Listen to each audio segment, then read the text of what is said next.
All right. Hey, everybody. Um, yeah, thanks a lot for watching. Yeah, if you've come here and you generally like this, or you like the idea of what we're about to do, if you could hit the like button, we really appreciate it. It's helped the series a lot, and the channel's been growing a lot, and certainly much appreciated. And don't forget to subscribe as well. You can always unsubscribe if you don't like the content by the end of the video, but certainly it's much appreciated. Anyway, you may have to turn up the volume. I think I'm going to be, if I record with a little bit of a muted voice, you can of course turn up the volume, but this will enable me to record at various times where it otherwise might not be possible, and yeah, it can help ensure that the live commentary can be pretty consistent. Otherwise, it's just pretty hard to find the time to do live commentary, and I have to basically just do post-league commentary when basically during the weekends, just during somewhat specific times. So in any case, yeah. So let me know in the comments if this is just not, if this is a deal breaker, maybe having to mute my voice a bit, or if it's worth it to get more live commentary. But yeah, my thinking is you can all turn up the volume. But I don't know, maybe this theory doesn't work as well in practice as it does as I'm theorizing it. But in any case, let's get to the actual deck tech. Try to keep this one relatively, not take too long, but I actually think I'm pretty solid on Urza Saga being the main deck, card of choice over Blast Zone. I just feel like it synergizes. It just happens to incidentally synergize too well with everything else going on. The research desks are probably one of the major selling points of playing the deck period, and the fact that it just happens to be basically the best find off of Urza Saga is just pretty solid, needless to say. Kind of goes without saying almost. Relic of Progenitus also, like in the graveyard matchups, having effectively almost 8 copies, being able to find this off Urza Saga is pretty, it's a very big game. Also, just consistently one of the best cards I feel for dealing with pro-red creatures. It pumps out colorless creatures fairly early, fairly large colorless creatures, and yeah, I don't know what to say. Plus, also, we just kind of like having a faster clock is pretty important. And yeah, this enables, basically this is a land that enables us to create creatures fairly quickly. And there are some matchups where we just have to establish a clock. So I think this is pretty, and I guess especially with the ring running around, just being able to generate some attackers, and then like we got the Bonecrusher Giant, which I think as long as the ring's in the format is pretty good. It may not necessarily be the best call if we have if we have the companionless version, but I can't really think of much of a better card to play in the Obosh shell, since it does happen to be compatible with Obosh. But yeah, basically we can create some tokens, create a token off of this, Seasoned Pyromancer, and if we establish enough attackers, we can even blast through the ring's protection. Sometimes we have to stomp ourselves, but that's fine. And then we get through a bunch of damage, and then the ring might become a liability pretty quickly. So for just a lot of reasons. Oh yeah, and can't forget the Haywire Mites out of the sideboard, like in the 5-0 league. For just a lot of reasons, I think, yeah, Urza Saga is probably just the staple at this point. The rest is pretty much been consistent in the deck. I'm going to be trying just good old Den of the Bugbear, and we're still playing the Haywire Mites, but this time we're going to be just seeing if we can swing playing the Haywire Mites out of the sideboard with just one basic forest to fetch with the Field of Ruin and the Demolition Field without necessarily having to reach for Copperline Gorge. We're essentially a mono red deck that just happens to sideboard into green. But yeah, I think that is probably where we want to be. Yeah, so we have to play a basic forest, obviously. Oh, notably, we can also possibly use the Haywire Mite ability off of the treasure tokens if we're ever lucky enough to attack with this thing. But yeah, I think out of all the silver bullets we can find, I think Underworld Cookbook is probably the most important, because I think if we can have one hate card against burn and exactly one hate card, I think this one is definitely the best. I just never really found Shadow Spear to be that useful in any matchup but burn, and I find Cookbook to be just a lot better against burn for a number of reasons. The most important of which is we actually don't have to have a creature in order to use it, because sometimes, because think about it this way, like imagine we play Urza Saga on turn 2, so we can make sure we get this before, like if we get burned down on turn 4, what's the point, right? So ideally we want to play Urza Saga by like turn 2, but then we're in this little pickle. We don't always have like a Seasoned Pyromancer or a Fable, so if we're trying to rely on this to make the creatures, we make one the next turn, then we make one the next turn, but then we don't have enough mana to equip the Shadow Spear. See what I mean? It's not a problem with this one because at least if we can take a turn off. But a lot of times with the Shadow Spear, you have to start gaining the life immediately, because once they see it coming, they can time a Skullcrack more effectively. You get the idea. But more importantly, what this card can do is see, if you produce just like one Saga token, that's not even going to be that big. And then even if you try to attach the Shadow Spear to that one token, you get blown out, because they, even without like a Smash to Smithereens or a Skullcrack, they can just hit their one Urza token, and then you gain no life, and then sometimes you don't even have any other creatures, and it's just a big disaster. With this card, you can, like, under that scenario, just produce like one Shoka token, and then just don't produce another one on your upkeep, but then just get this out, and then even if they deal with the token, you still just keep cranking out the food tokens, which, by the way, if you don't crack them for life, they do incidentally happen to pump up the Saga token or more. So anyway, I think this is single-handedly makes the burn matchup a lot better. Will it be able to win all by itself? I don't know, but we at least have sources of non-red creatures that we can create to hopefully block, so there's less of that.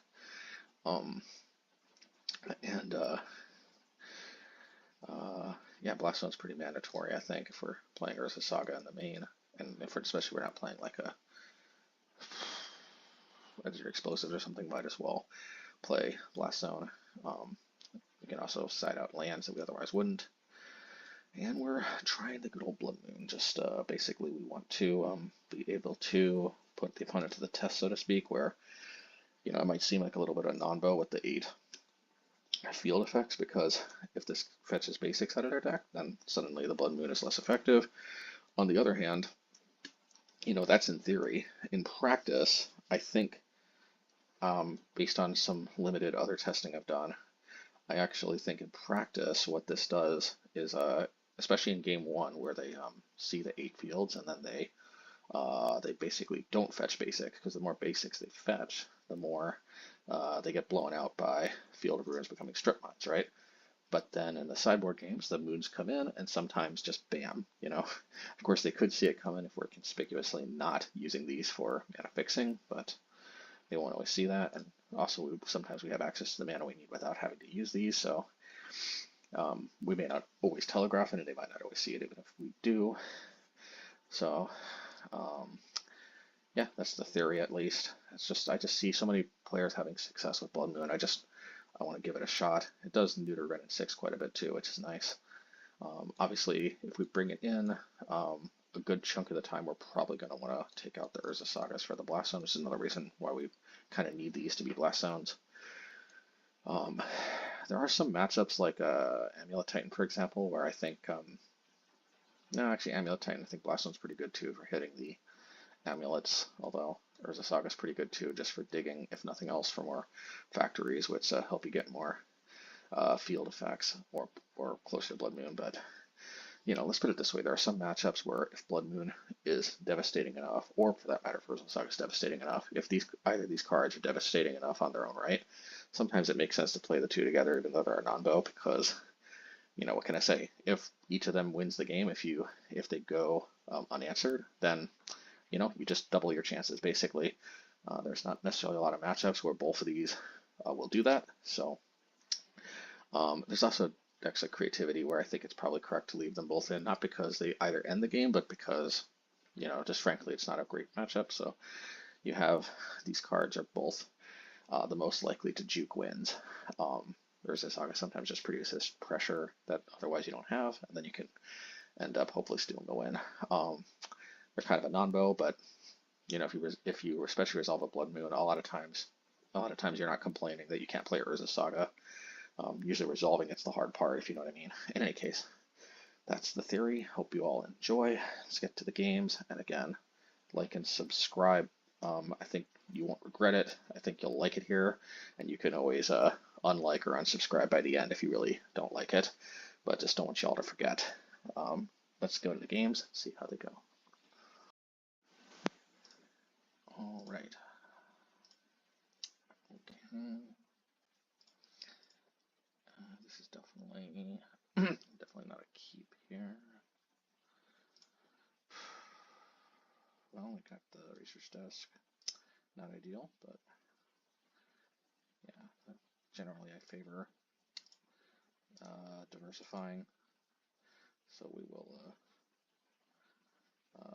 put back the duplicate card. Okay, looks like Yawgmoth. Okay, well, it would have been nice to deal with this right away. I think, yeah, normally I'd favor playing Relic. So maybe I will. Just because keeping their graveyard pretty low on cards can pay good dividends. So let's see.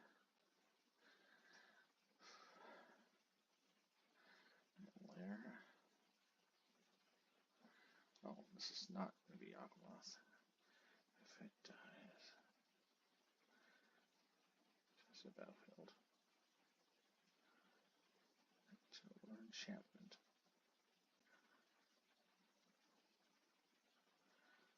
Okay, that's pretty not bad. Well, I do have Flame Slash potentially. So because this is probably not Yawgmoth, we'll just dig for a red source. Nope. Alright, that's fine. I guess next turn we can cash in. Hopefully they have at least one non-basic. And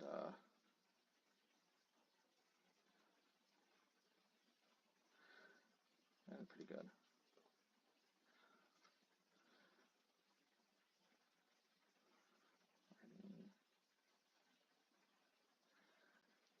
Looks like Mono Green Stompy.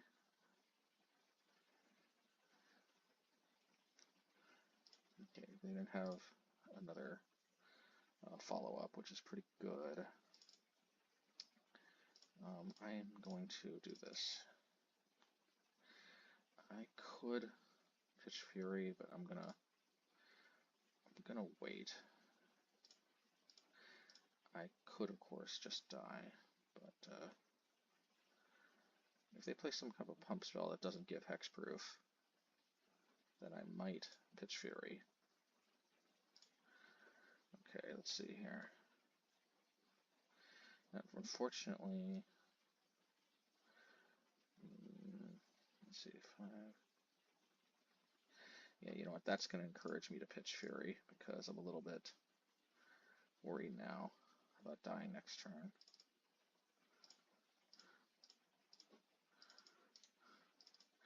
Unfortunately, Fury would have been a better actual answer to this card, but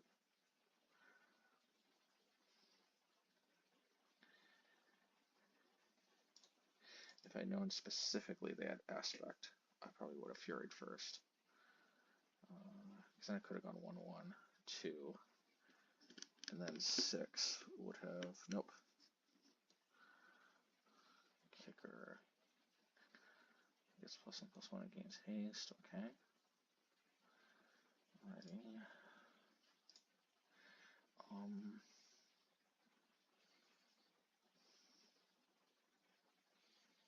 Yeah, let's do this here.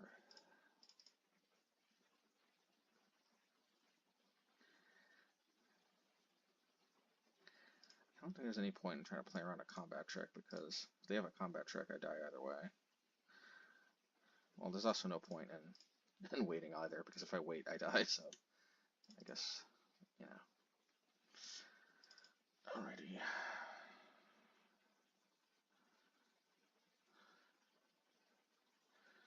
Alright, pretty fast start. 2. Okay.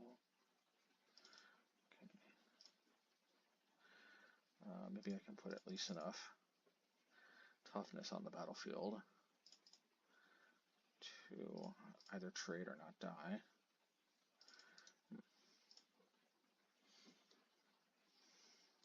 The problem is that token has trample. It's kind of good. Endurance. Well, thankfully I can block both, at least. I have to go 3 to here, 1 to here, though, to not die.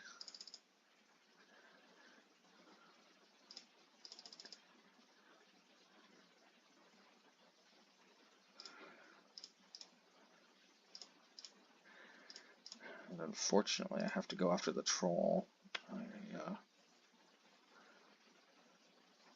Yeah, okay, well, we got this one here. It's tramples. I think that's GG. Alrighty. Alright, if I had a little bit more red mana to start off with. We just don't really see decks like this for the most part, so it doesn't look like Blood Moon is going to be that much of a game changer. I don't think these field effects were necessarily game changers either. I do think Blast Zone has more control potential. I just have to aggressively mulligan here. I think Haywire Mite gaining life can be pretty good. So, yeah, we do have a ton of removal. I think we can do better next game.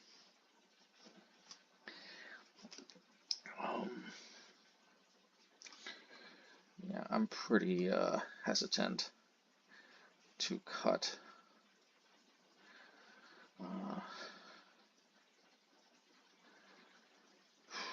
Once I got a Saga or a Forest, and I think part of me wants Underworld Cookbook, but I think that's too gimmicky. It's just much more of a burn card.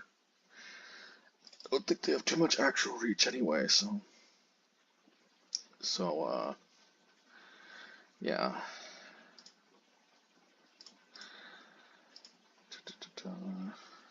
Yeah, well, we have red.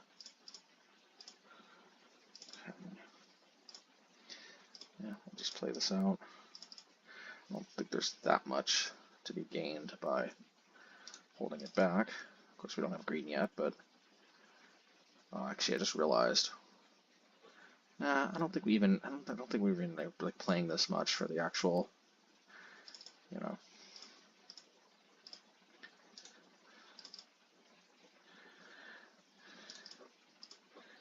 Yeah, playing this mostly for the life gain.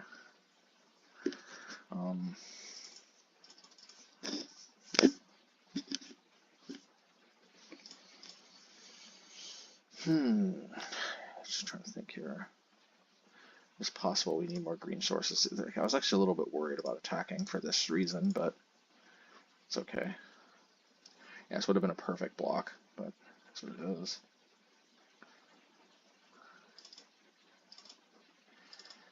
Yeah, this is Fable time.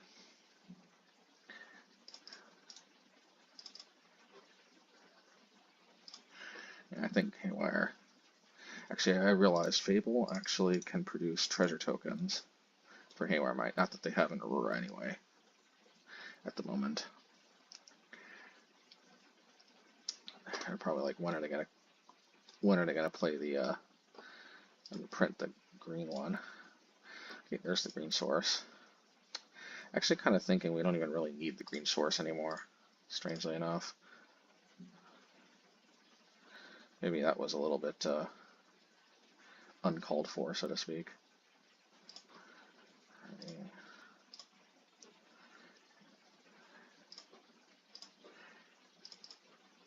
I can stomp and play Bonecrusher if they block. Alright, that's fine.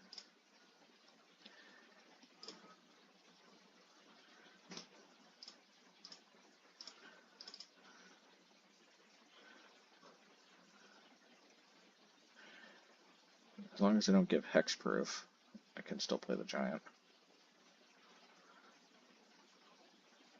If they give hexproof, I'll just use Demolition Field. Okay, they gave hexproof.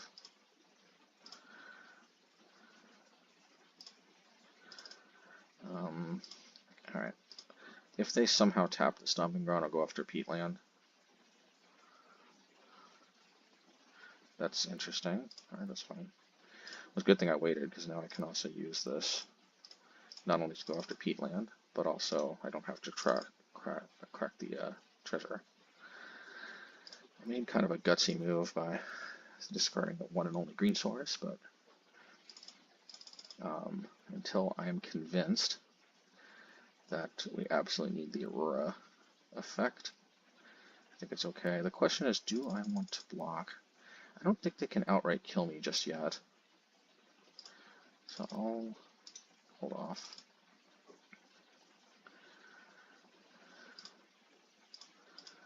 Okay. Yeah. 1,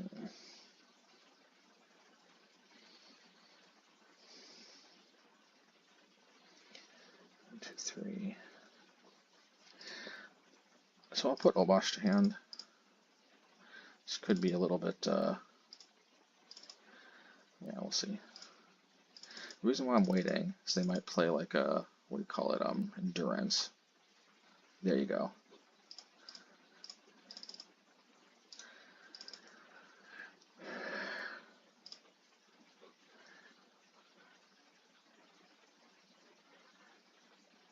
Yeah, I just, hitting those Horizon lands just seems like, oh, and I get the forest back. Oh, nice. Maybe I should have waited actually, because maybe I could use that forest. And maybe I should block, because if we take 6, aspect of the Hydra, yeah.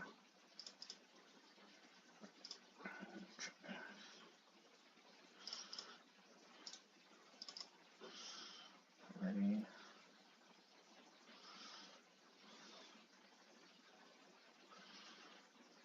Okay.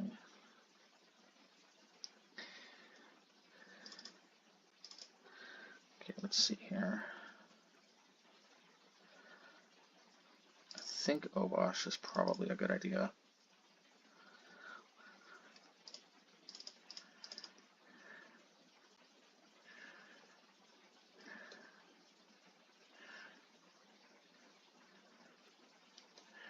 I'll probably blast the troll.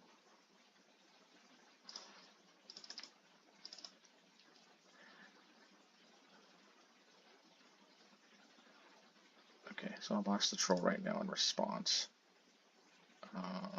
Yeah.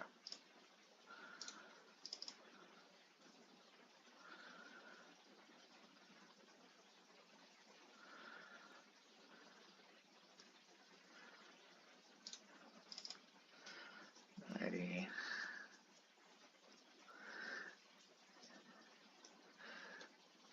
Sacrifice this land. I don't like the way they get a trampling, dude.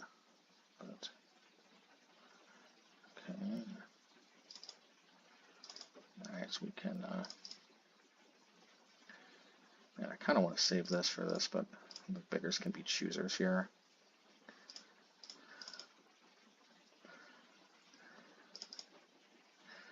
Another flame song. Okay, this is a if we wait, do we die? 4. Go down to 1. I guess we can also make a token. Can combine block to the endurance.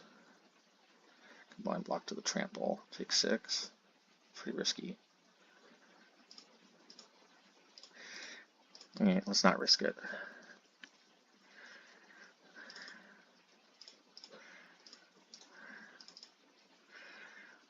I'm confident enough in my ability to get long-term card advantage that I can afford to do that, I think. The question is, do I want to double block the troll?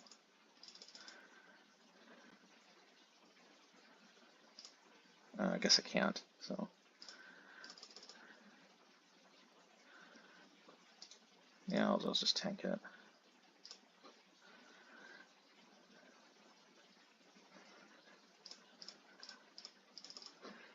Right.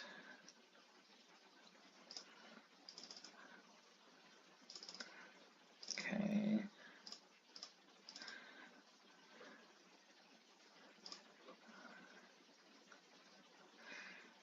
Haywire Mite for life gain sounds good, but I think I need to just be able to draw cards here.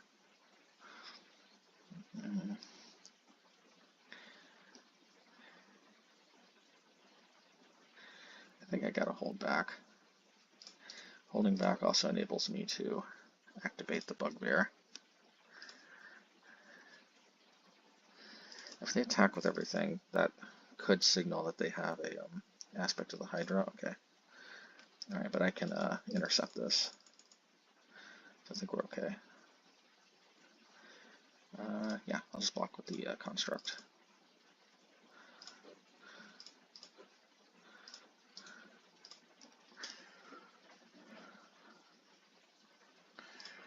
Alright, let's do this. I think Blast Zone is pretty good. Bonecrusher Giant's pretty good too, though.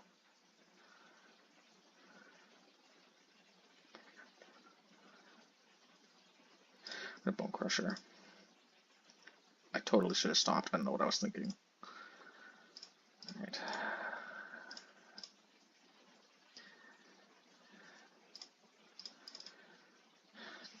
Yeah, I did not need to lose this treasure token.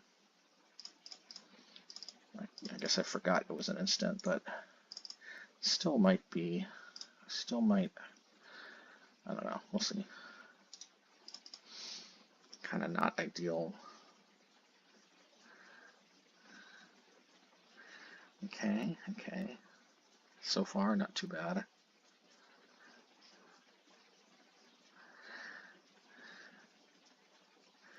So far, definitely not too bad.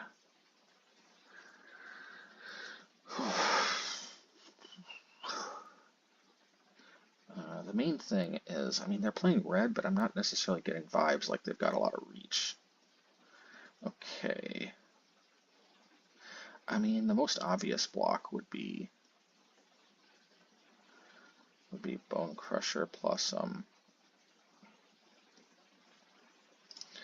construct token. Go down to 2. I'm worried they must be foreseeing this.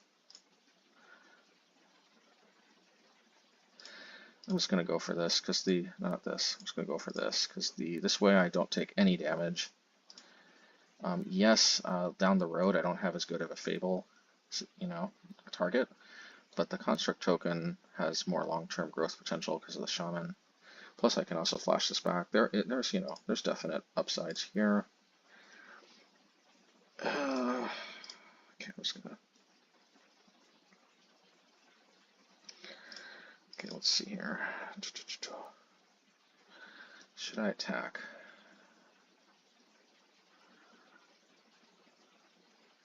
I feel like I'm incentivized to attack with the shaman token.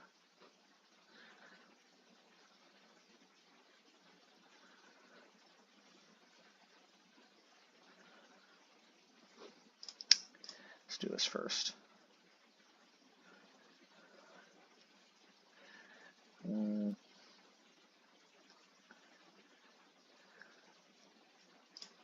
Yeah, alright.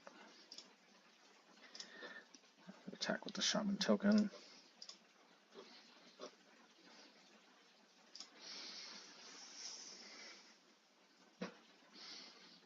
Okay, that's fine.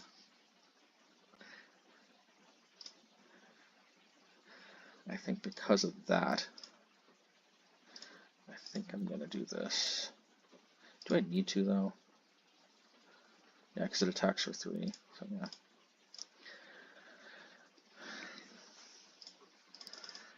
Alrighty.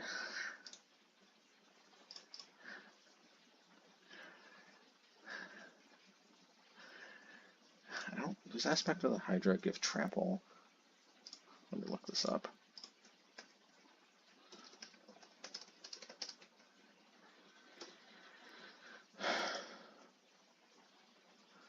Okay, thankfully it doesn't give trample. Force of Vigor. Alright, fine. Let's Stompy ready.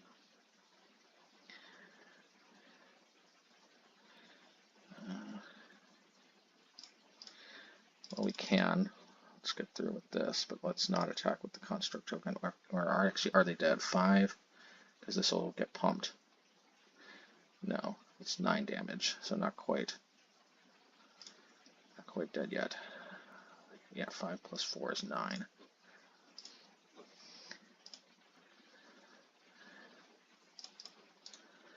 Perhaps this was a little too gutsy, but bringing in a 5 seems good, for lack of a better term. Alright. If they have Lightning Bolt, they didn't draw it. I feel like red is kind of an afterthought in their deck. Okay. I feel like the Haywire Mites did do well for me. I'm not sure that the green mana, though, ended up being necessary. Maybe we just take the green mana out whole cloth, right? But what if they just randomly have some kind of artifact or enchantment? That's the thing. But I just don't have a reliable enough way to really access this. That's the problem. All right, so yep. So we're just gonna have to run it like this. This makes me think, though, like how good is this really? Probably one of these should be an Underworld Cookbook. Underworld Cookbook can always bring a creature back. No, you know what? Haywire Mite's kind of just better.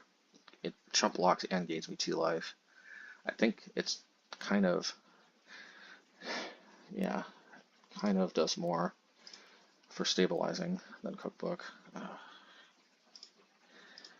This is, the Fury makes this tempting, but I just don't think I can.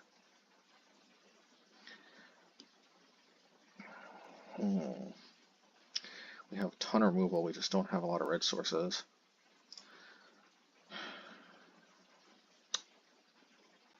I probably should have kept that hand. Alright, well, I have red sources. Definitely Haywire Mite is the least necessary. Put back 3 manas. I think all I really need for now. Hey, they took a double mulligan too, so maybe all's well that ends well. Let's see. Let's do this. Hopefully they don't have a mutagenic growth. Okay.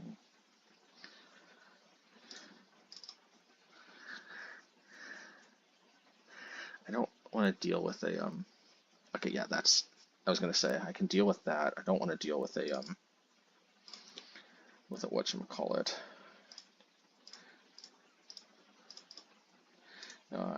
I'm predicting, okay, they don't have anything. That's good. I think the ideal play next turn is Bonecrusher into Urza Saga. Okay, well, good thing I slowed them down. It's a lot less menacing on turn 3 than it is on turn 2. Maybe I shouldn't have played this out so early. No, I think I had to.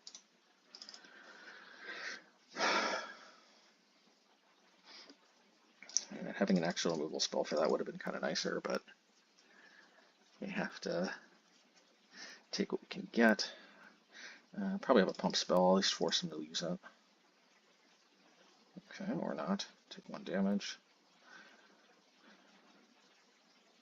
They get mana ramp if they want it, but if they want to get the creature, at least they have to sack. Okay, cool.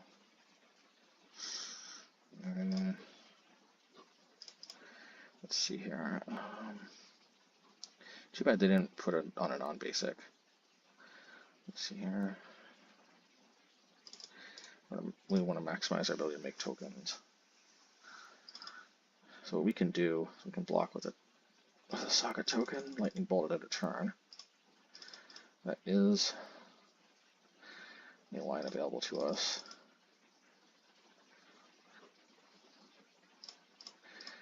I don't see that we have a lot of choices.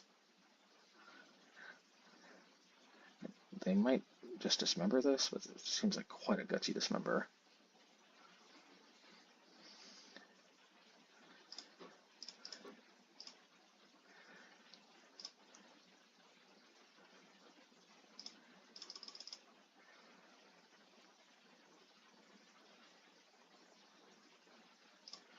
Okay.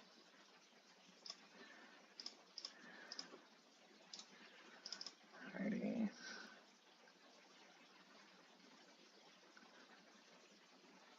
Now that, thankfully, can be sacked. We can't both tap it and tap that, so I think we have a Field of Ruin situation here.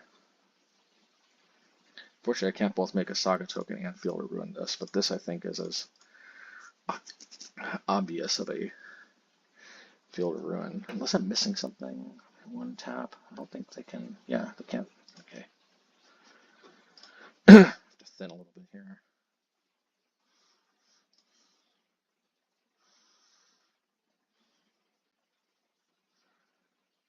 Okay, so actually we can. So we have instant creature, land enchantment. Man, too bad I don't have green. This would have been perfect for that, but it's okay.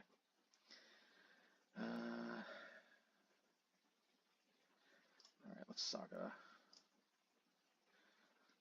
Let's see, if we draw like Flame Slash, we're going to prefer Flame Slash here. Okay. It's got to be Seasoned Pyromancer, right? But Bonecrusher is a better blocker for the troll.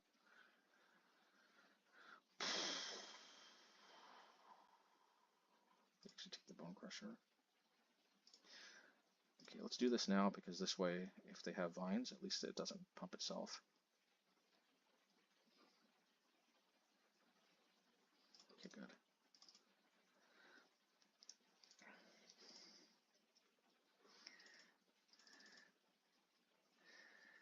Alrighty.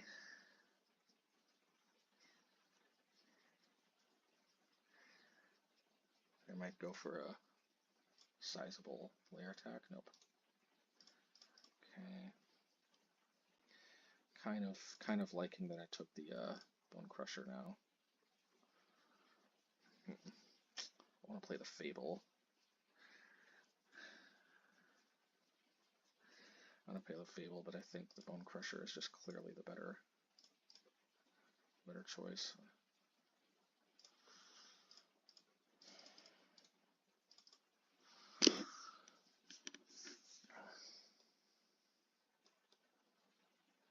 I wonder why they didn't sacrifice this.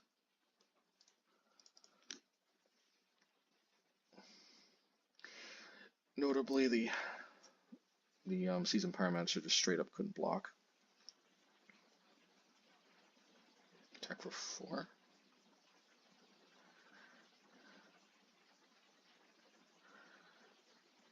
2, 3, 4, 5. This would attack for 4.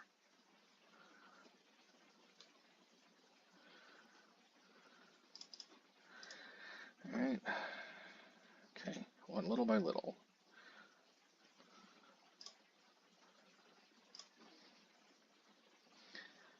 Let's see. I want to make a token, but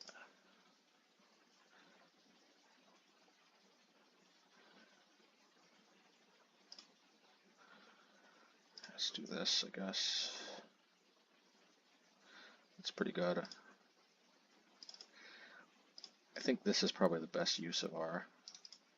We'll do it this way just in case somehow something unforeseen. Because this way we can play Fable. Alrighty. Okay, Fable the Mirror Breaker. Nice. So obviously they can create the Troll token, but at least we have a Fury for that next turn in theory. And eventually this Fable could could do pretty good things. I'm definitely not inclined to block. Aspect of the Hydra will pump for 0, given their current board state.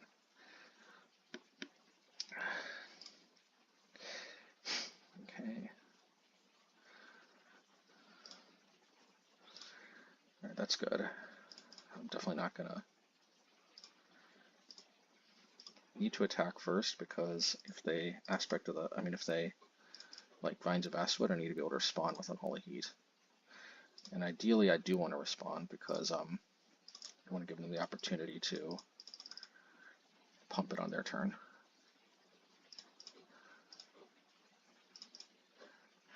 This just dies. I think I'm in pretty good shape.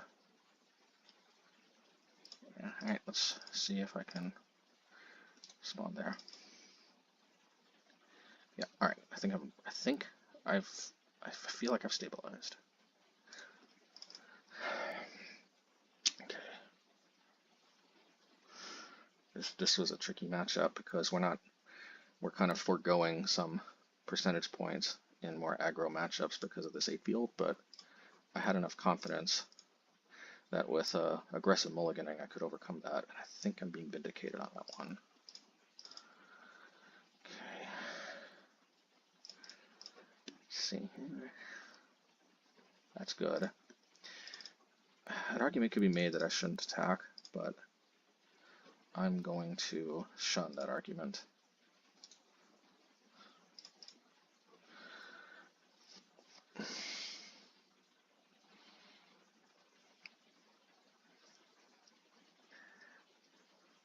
Alright, that's fine.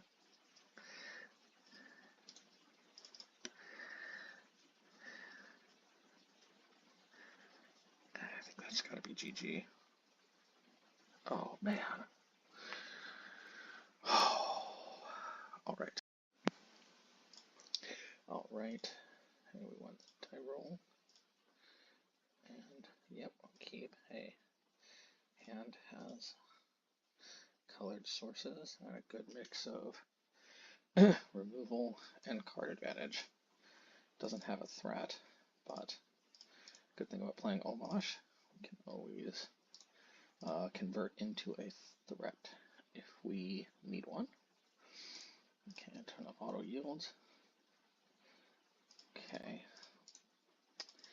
if this is Omnath, we're in for a long one, in my experience. Okay, I'm gonna do this here.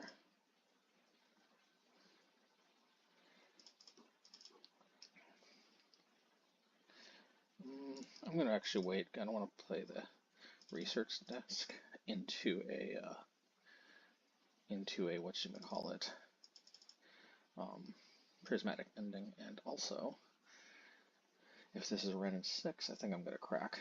Yeah, I'll crack, just because good opportunity for me to get some value out of this before I crack it. Yep. Okay.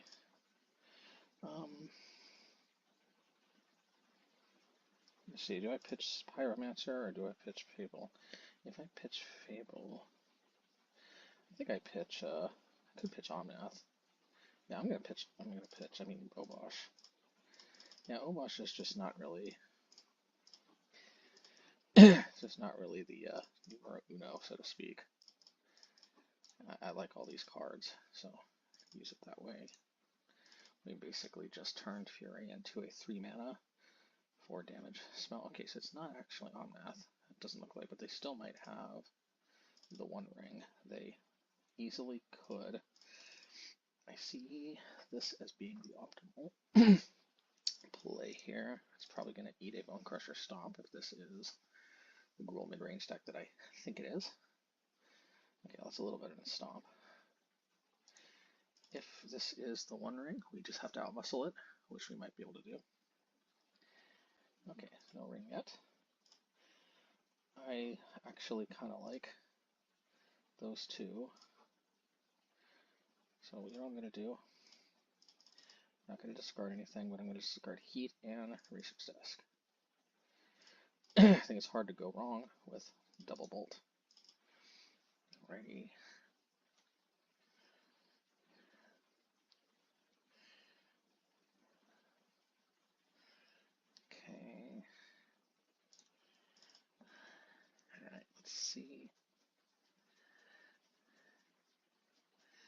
What is this here?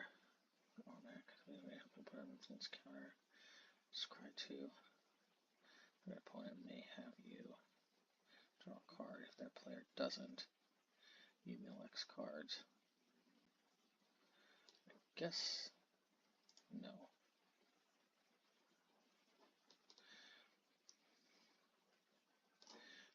Interesting. I guess it is what it is, isn't it?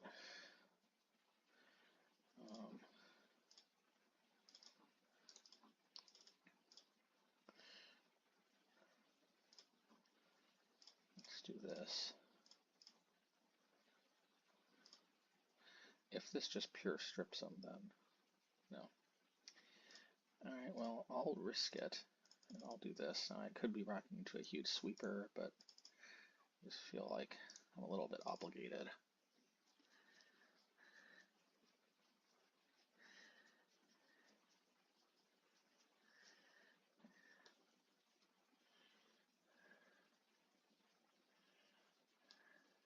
Okay, at least I survive, I guess.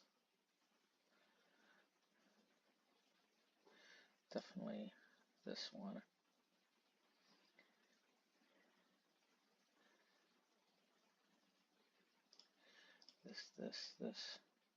This, and this. The reason is that this will draw me, so I may have to make them draw a card. I may have you draw a card.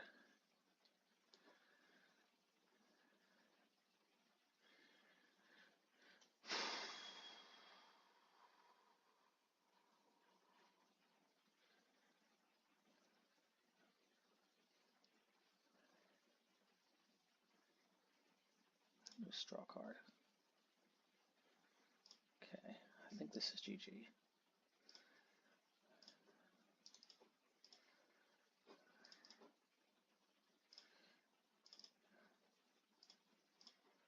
Alrighty. Man, that was a little bit scary there for a second. I instantly leave the game.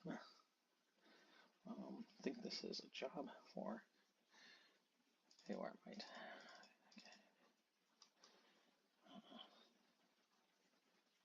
Relic seemed okay, I guess. Bonecrusher seems like it'd be okay. I don't know how many creatures they actually play that make Flame Slash worth it. Probably more than Unholy Heat, I'm guessing. I don't think this is a job for Blood Moon.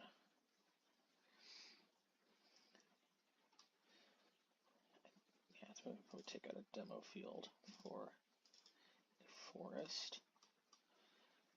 And I think the rest can be, yeah, let's do it.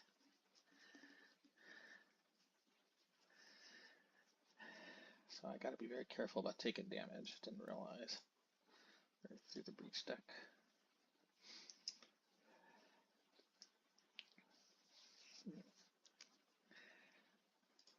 Okay. Let's go.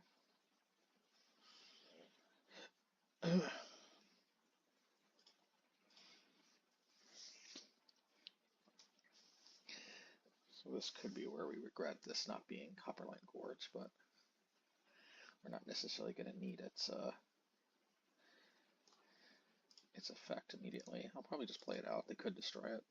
Still gain 2 life. But I can always get another one off of Urza's Saga if I really need it. That's the thinking, at least. Alright, well this is I think incentivizing me to play Relic.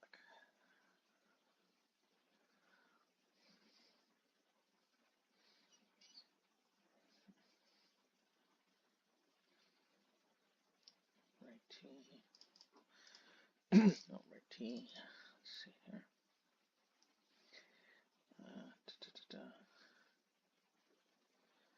Okay. Guessing this is the old Heretics. Fine by me. Righty. Probably gonna Fury.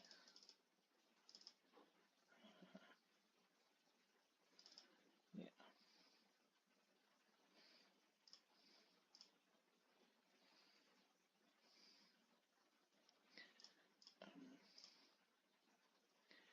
could be a mistake. I could see a definite argument the Pyromancer was the correct pitch. I'm not going to auto yield because I may want to sack in response to a force of vigor.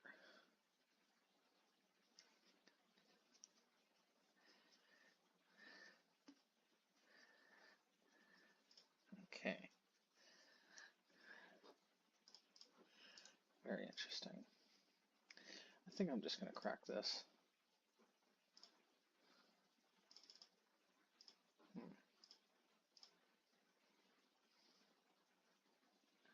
Yeah, might as well.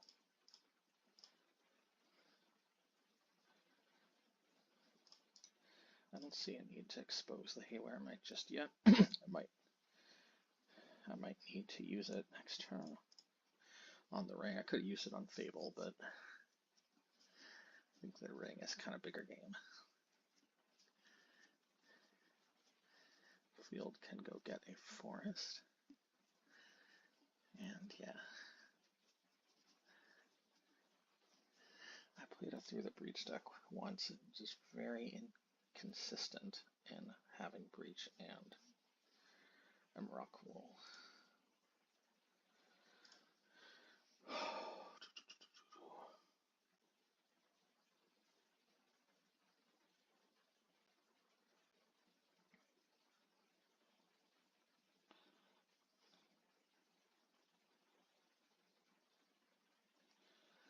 Let's see. Ring time? Yeah, ring time. Okay.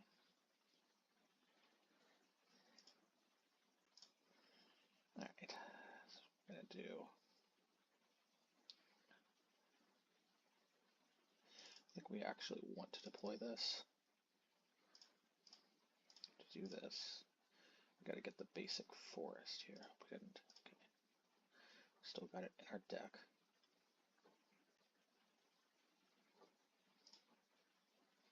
Okay. Alright, I can do this.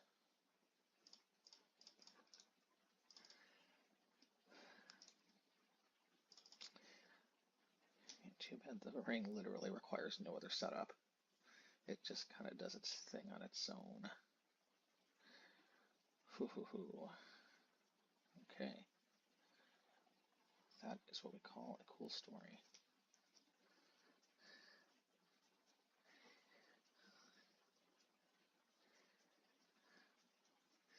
I may want to hit that.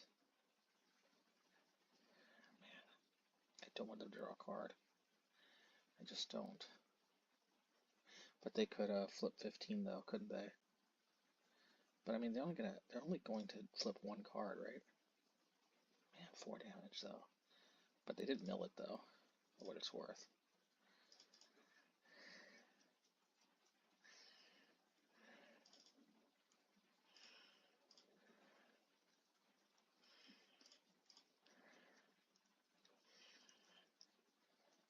Maybe I shouldn't have played it like this, because they're obviously going to downtick. Which is fine, actually. Maybe tempting them like this was better.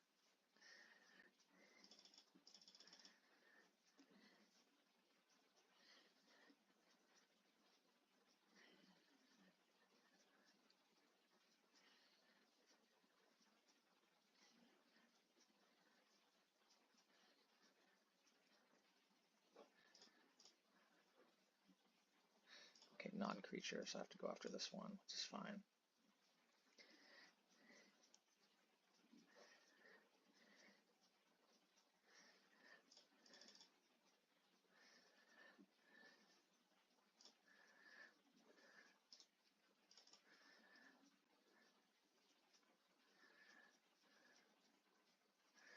Well, I can just grab another one with Urza Saga at least.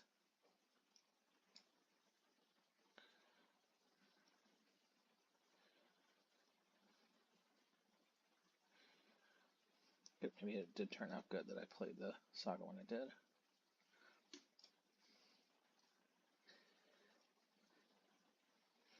I'll probably just let it go the way of the dodo.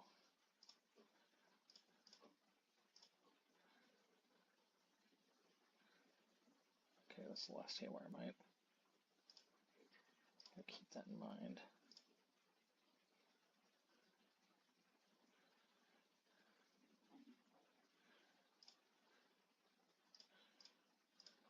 Do this while I can. Although I guess this enables them to bring it back, doesn't it?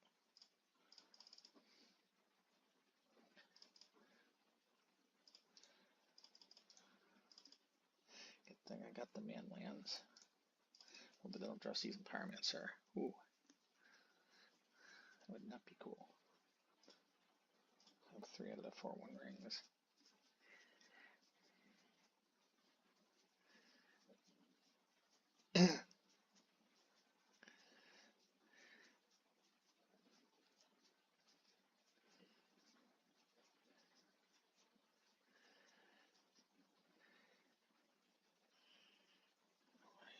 Fine.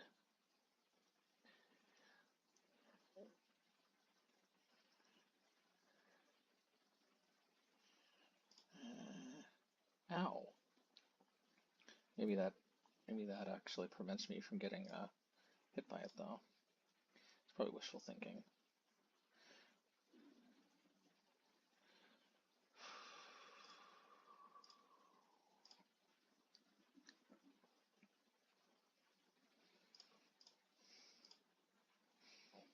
Sure. Flame Slash seems not bad. Guess I might as well do this, even though we can just bring it back with running 6. That's probably what was the point, right?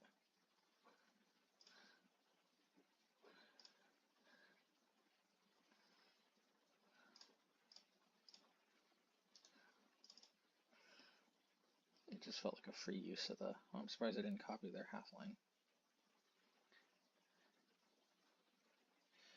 I got a bad feeling about this, but the reality is they can just ping you with running 6 anyway. They don't need the 1 damage, they got double bolt.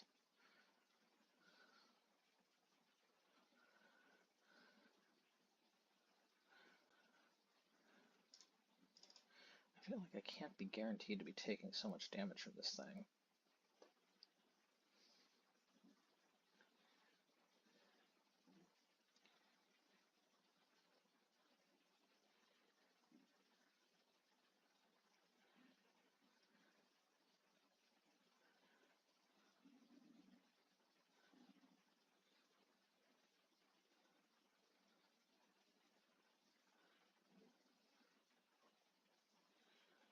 Alright.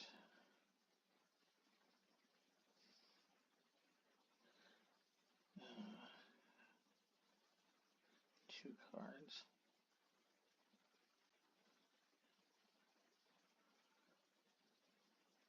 Alright, let's... Oh, I think I died. I don't know, man. It's like, is their average cost really that high? Alright, I don't know. Got dealt like 29 damage that game.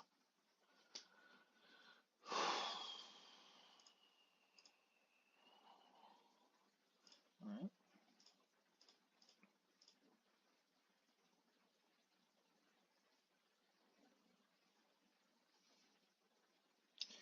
Maybe just letting them have a Phyrexian Arena isn't that bad. We don't have to lose life from it, though.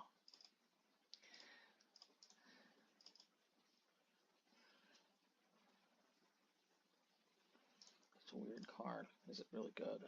Should we play it? I don't think so.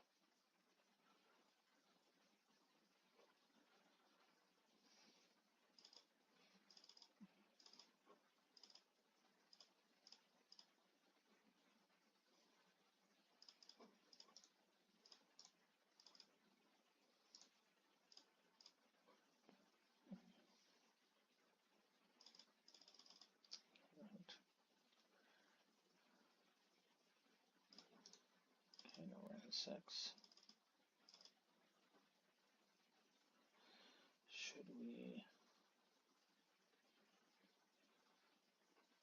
Yeah, let's do it. Or put on pressure. Plus 3, 2, 4. Yeah, plus this will enable us to get a Haywire Mite on Q if we need it.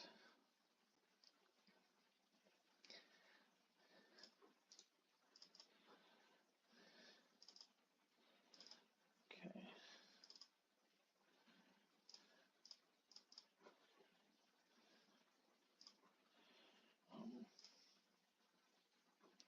Let's discard one of these. Okay.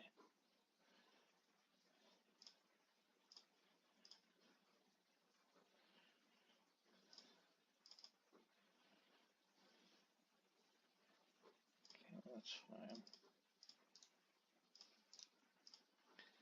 And they're going to take a lot of damage from their lands, though.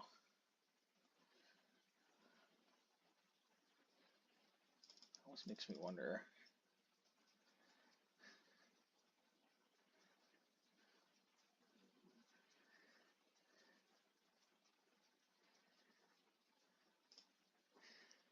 All right.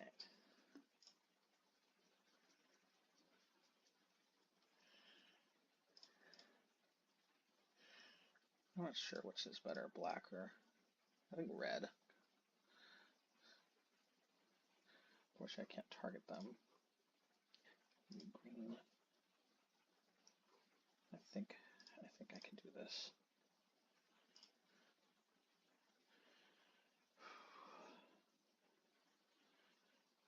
I could hit this thing too, couldn't I? Maybe I should.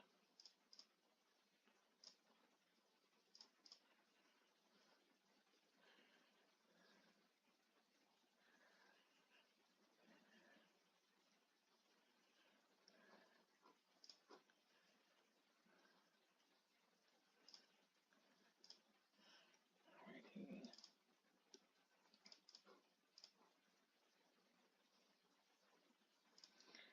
Haywire Mite. Definitely exile that. Righty.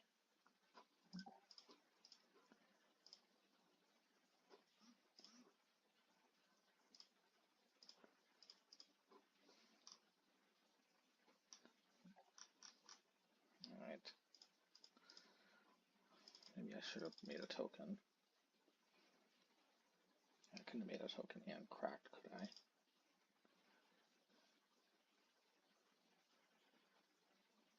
Through the breach. Not good. There's like not that much I can do against her through the breach, but I certainly can. Yeah. I might as well do this. Because I want to hit that land drop for the Fury. It didn't happen. Let's see. What I'm going to do.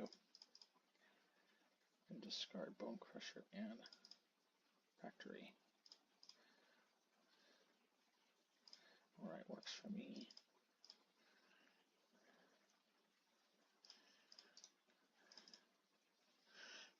Was a fairly good use of my mana.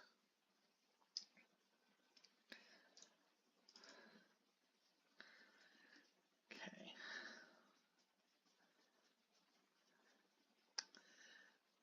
I think I can take the first one. One of these days I'm not going to get dinged for 15, man. Okay, well at least that's not getting dinged for 15. Okay. Well, I'm going to go for it.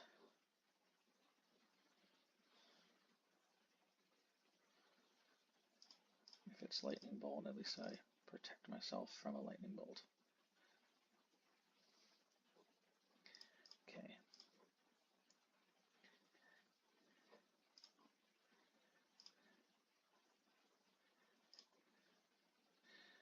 Alrighty.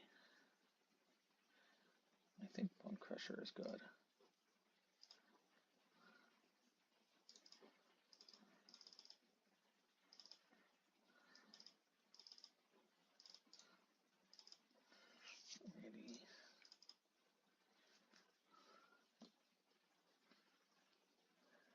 Actually, you get to scry, so that's one of the reasons why it feels like they have good cards on their top. I didn't quite realize that. I guess I'll let them draw a card then.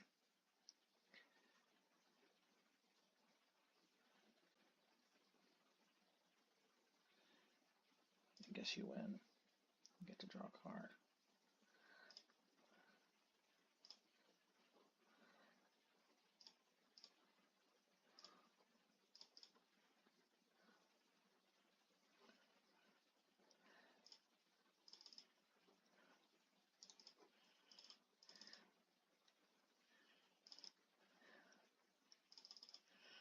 And I want to slam Seasoned Pyro.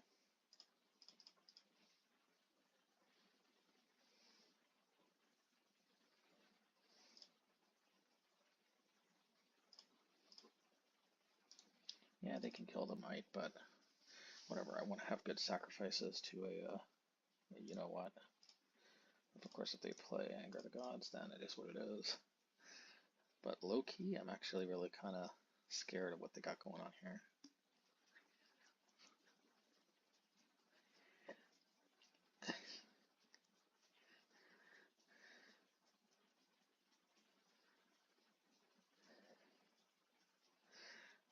Well, I got to deal with the Haywire Mite now, I guess. Maybe that was a good reason to hold on to it.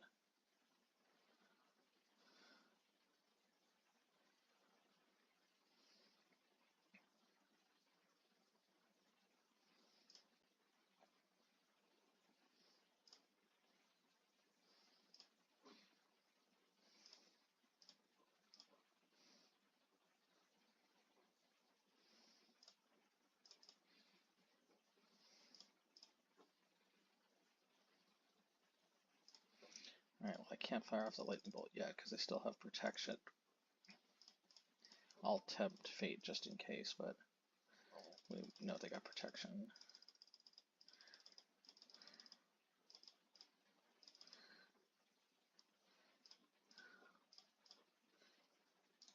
Hopefully they don't have like Weather the Storm or something. Oh man, that was on the edge of my seat. They've drawn a billion cards. I can't believe they lost. Dokali. Alright. Well, beggars can't be choosers, as they say. Although I'm pretty close to wanting to be a chooser, but I don't think I can be. I'm pretty I'm generally pretty permissive in game one, where we just don't know what's good, what's bad. Who's to judge the right from wrong? Yeah, and as you can see, they have a very partially effective scam. If this is scam, which I assume it is, because I generally don't see them just going for it. So, yeah, so they get the old grieferini, but they only get to take one card. So that's a slight upside here. Obviously, not gonna say that suddenly made the hand great or anything, but it, it did give us a little minor benefit for that. So an argument could be made that we should drop Urza Saga, but I think I'm going to drop Den. So if they start Ragaing, obviously keeping up Bonecrusher will be better, but I think I have to dig for some type of actual removal spell. I suppose I could have dug for a Fury, but I'll tank 4 more damage. Ideally, I want Lightning Bolts so that if they scam me again. So I do have Lightning Bolt, but the problem is it could have been an argument for doing it on my turn. We're going to take Lightning Bolt though, because let's say we draw Flame Slash. We could, okay. Let's see here.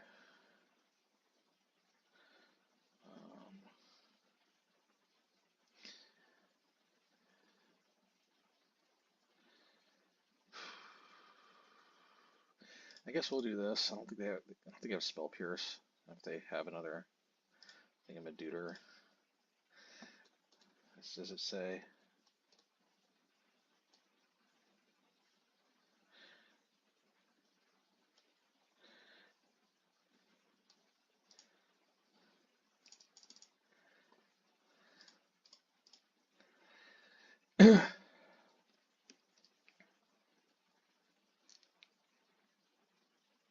See which one they take.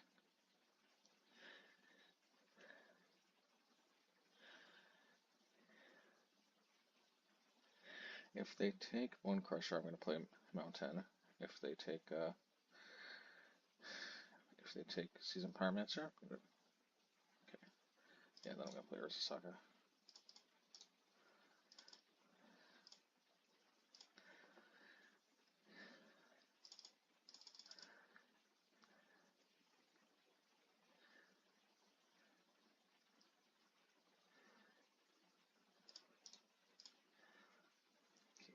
Okay.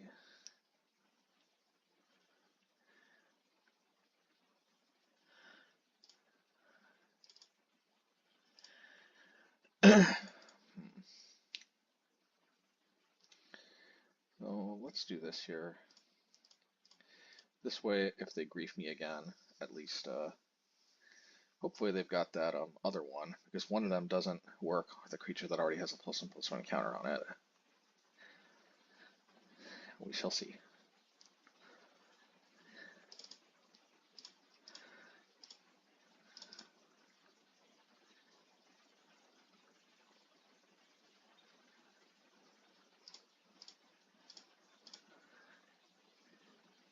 Another Feign Death. Alrighty, another Feign Death.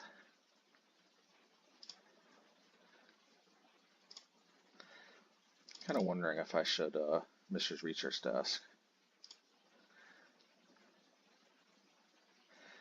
We are kind of getting to the point, aren't we, where I'm just not super duper convinced that I'm gonna go.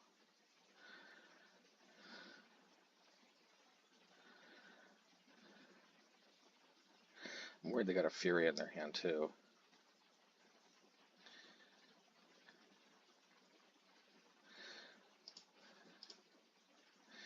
Alright, we'll do it.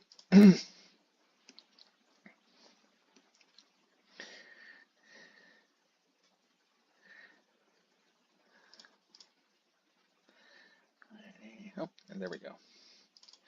Thank goodness this nightmare is over.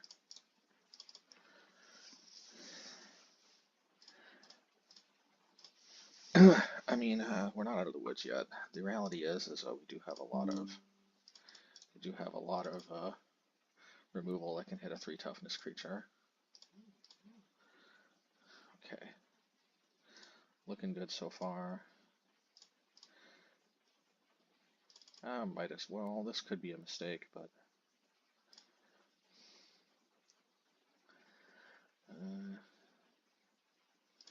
yeah, we'll Research Desk it up. We'll play this. I'll hold up the Research Desk, because if they dash a Raga and deal with my construct, plus also just makes my construct token stronger.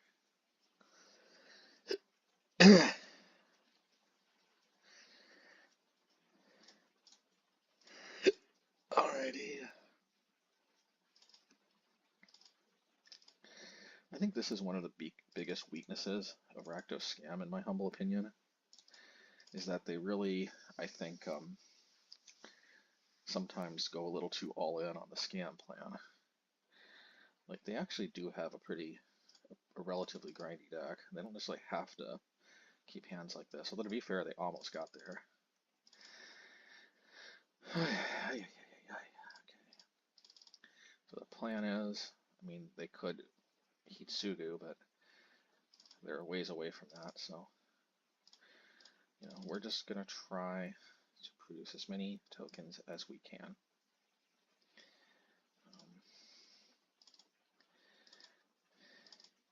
Could put Obosh to hand, but I don't really see the need to.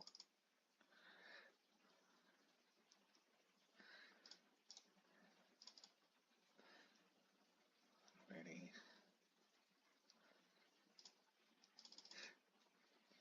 They have engineered explosives and another mana.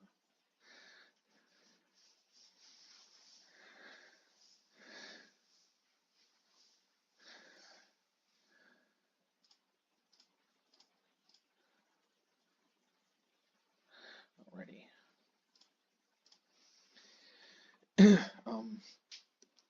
Okay.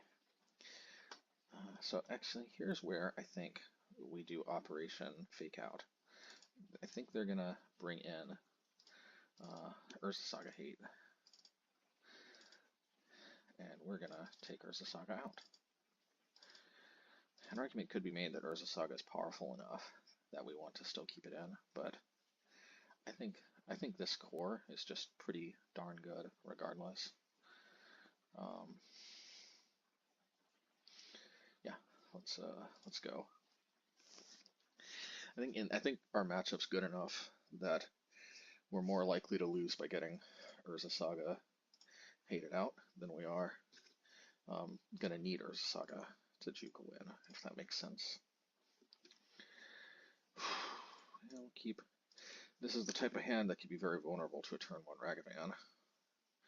Okay, but thankfully we dodged that.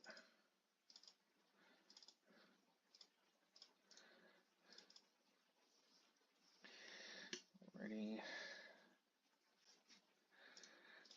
Alrighty.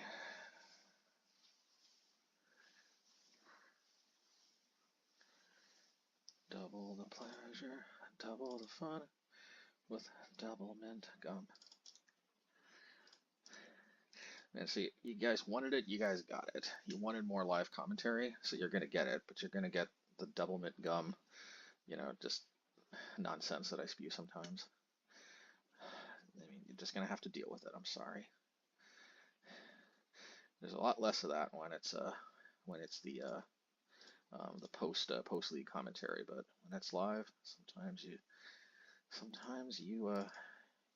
just remember the old, you know, double mint gum commercials, double mint, whatever you call it. Okay, so there's gonna be Hitsugu for a second. The question is do we play Flame Sash or do we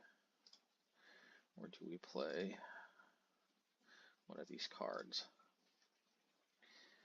We could get Furied. I think we Seasoned Pyromancer. I want to be mana efficient. Maybe not though. Yeah, let's Seasoned Pyromancer because if they have a Ragavan, we're going to need to block both this and the Ragavan. I actually don't think Fable's as important. Let's discard these two.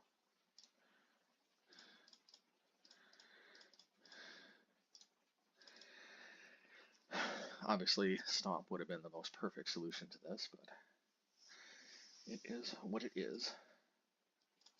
Worst case scenario, they pitch a Fury and they dash a Ragavan, but they do have to go down. Like, it's not as bad as it looks because I think the ideal way to play Fury in this matchup would be to hardcast it, both because you get a 3/3 double strike and because you don't have to pitch a card. And since being ahead on cards is very critical in this matchup, even though we'll have to tank 4 damage if that's what they have in their hand. And they would need Fury, Ragavan, and another red card. But even if that's what they have, it's still like we still eke some value out of that exchange by forcing them to live without a. Okay, so this tells me they have Fury, and I'm definitely going to block with the Pyro. They might just remove it, but I can live with that. That gives me the opportunity to stomp it. They're not going to feign death my creature, are they? Okay. It does say target creature, but I don't know why they'd feign death my creature. It says owner's control, right? Yeah. If it's at your control, actually, whew, that would be kind of an interesting. That would be a spicy needs a ball, if you know what I mean. Let's see here.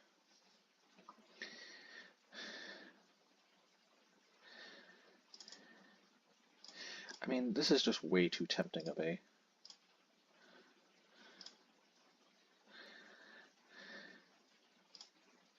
We're still going to hold it up because there's very little downside.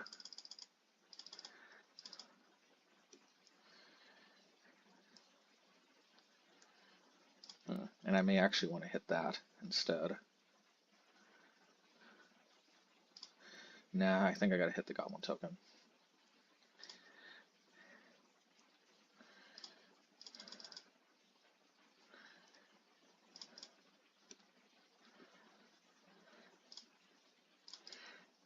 Gobbo token time.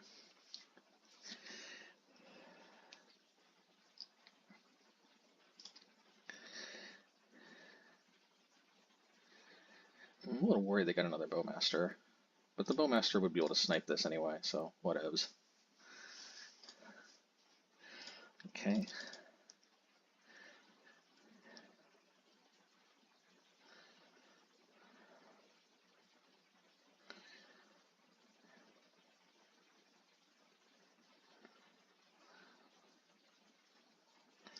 Seasoned Pyro.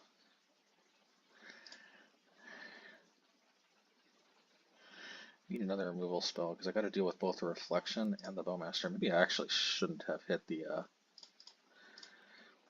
Maybe I shouldn't have hit the token. Maybe I should have hit the Reflection.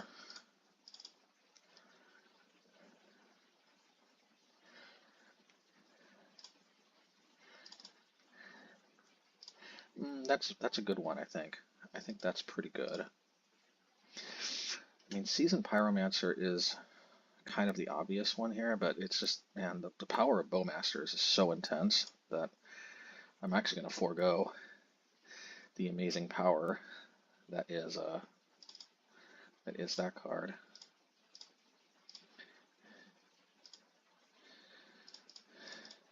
Now I know this means that I lose out on hard casting this, just like I was saying before, but you know, so be it. If they feign death, I definitely crack Relic. Okay.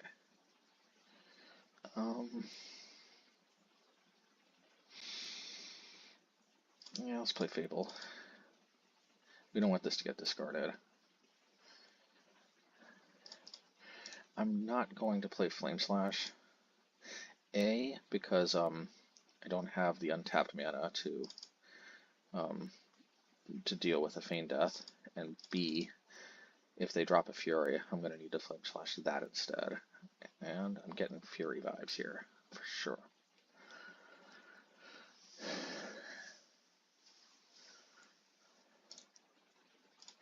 Yep, alright.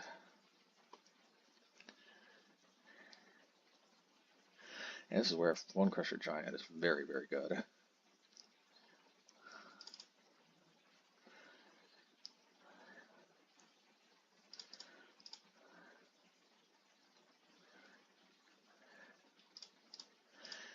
Okie dokie. Okay, so I get to draw and discard if I want that. Unholy Heat's pretty good, actually.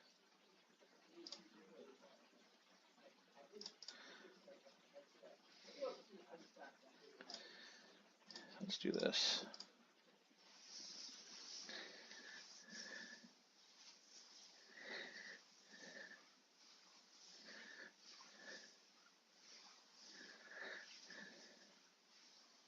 I'm surprised they're going for this. So here's what we're going to do. We're going to hit this. And then we're going to crack the Relic.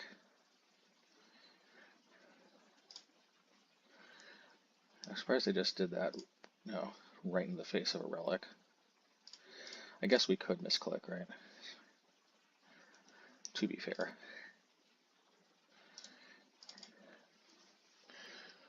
I feel like this was a pretty decent stabilization effort here.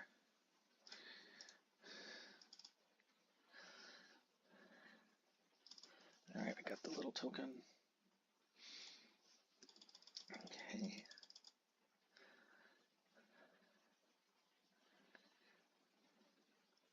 Ooh, Shield Red. Okay, we're going to do this in response.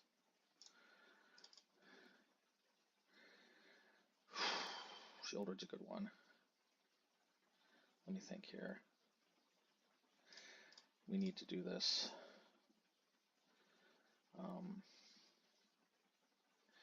Maybe I freaked out actually. Maybe we didn't actually need to do that.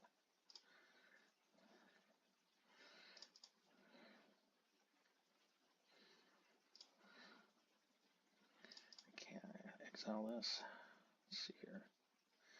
Hopefully they don't have Fury. If they do, we're in for a world of hurt.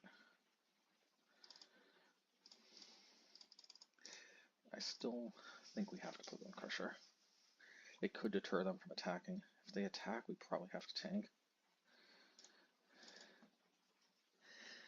Too many things can go wrong. They could have a removal spell for either of these creatures, or they can reanimate it. Yeah, I can't. The hope was that we would deter the attack, but there's no way. We just, you know.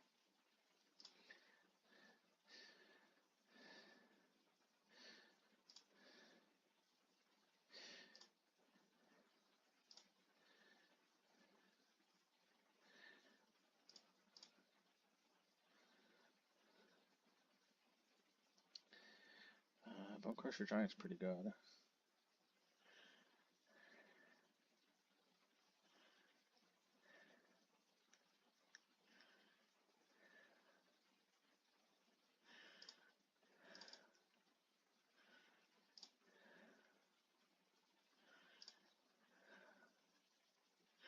Attacking seems so free, doesn't it? And yet, I think it's not.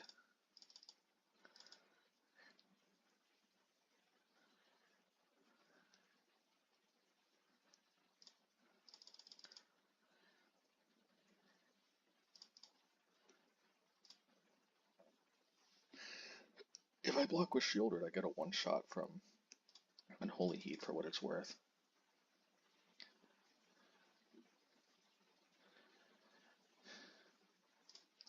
Fine, I'll bite.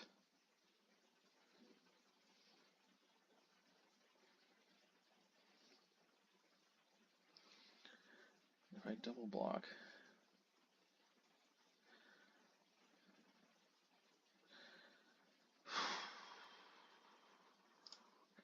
I see very little downside to doing this. They obviously have an undying effect. We got that out of the way at least, and we avoided taking 4.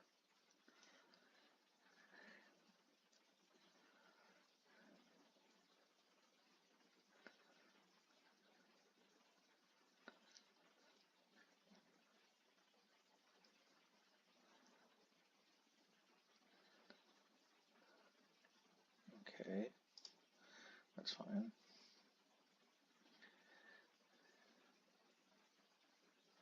I don't get it.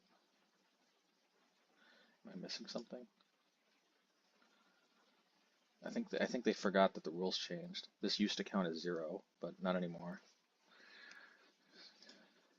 I remember that. That was surprising to me when they changed the rule. They must be coming back for after a while. I'm fully expecting to eat a undying effect. So it goes.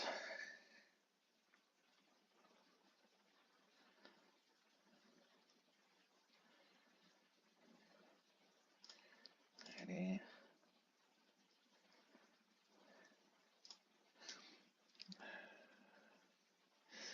What I could do is I could stomp my own reflection.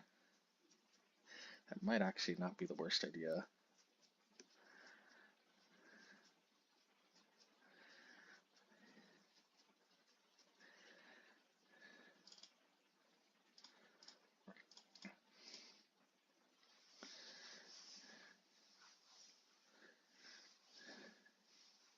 I don't need to stomp my own reflection, I'll just chump block with it.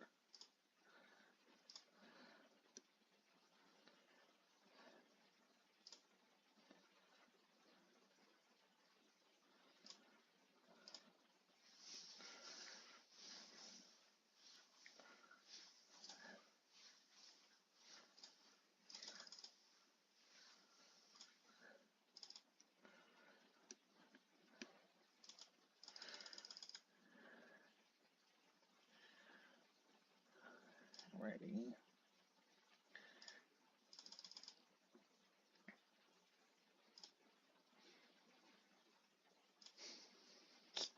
Okay, we got to do Operation Stomp the Kikijiki.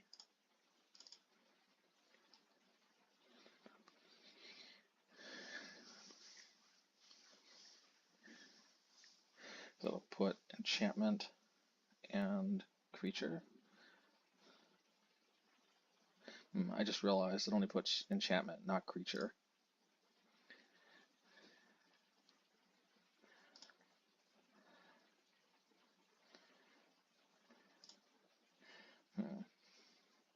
Well, I'll tell you what we can do.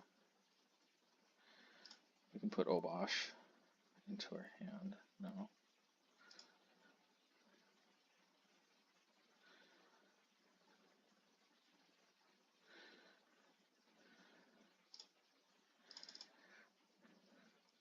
That was a mistake. I should have copied the Bonecrusher.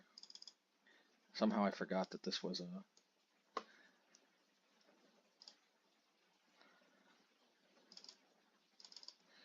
Alright, well, let's just do this then.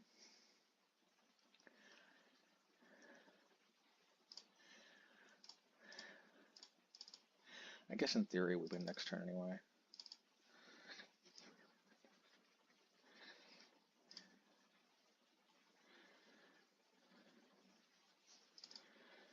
I guess if they have Lightning Bolt, they have Lightning Bolt, but they kind of slow rolled us if that's the case.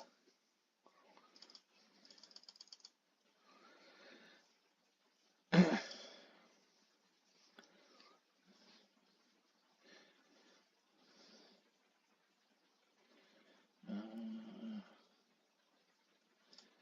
think I have to hit this, right? No, this.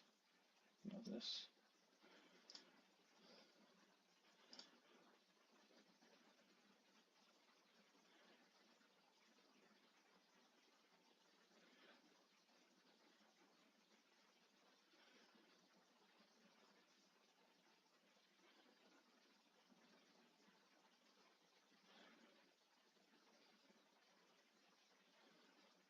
If they attack with just both of these,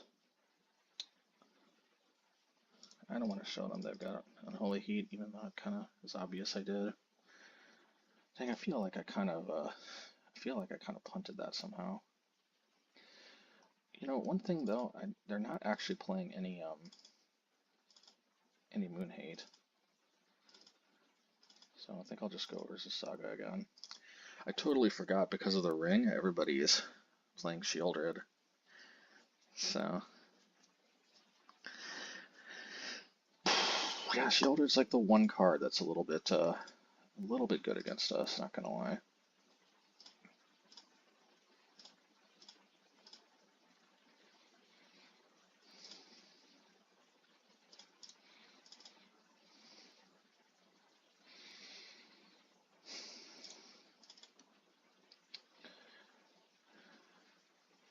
Man, I thought I really played that well, but stopping my own Fable there was a kind of big mistake. But then again, they just wasted a.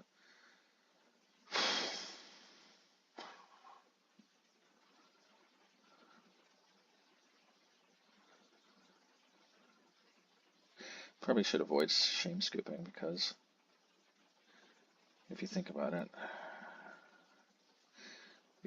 that could have been a shame scoop from them.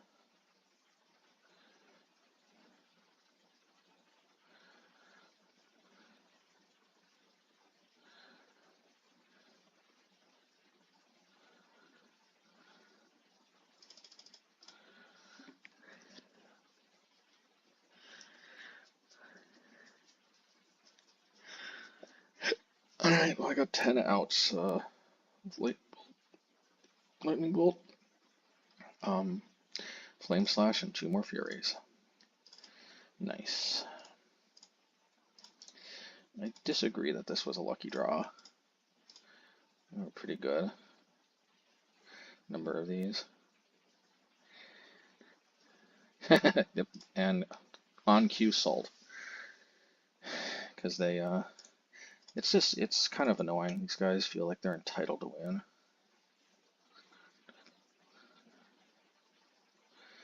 If they dash a Raga, at least we can play Seasoned Pyromancer. Okay. Maybe we don't want to play Seasoned Pyromancer if it means they get to cast Fable, for example.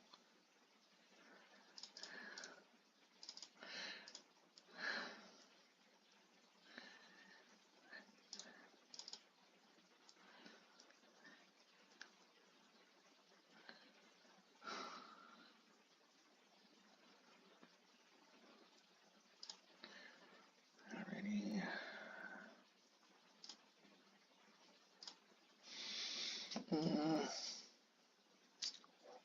Let me think here.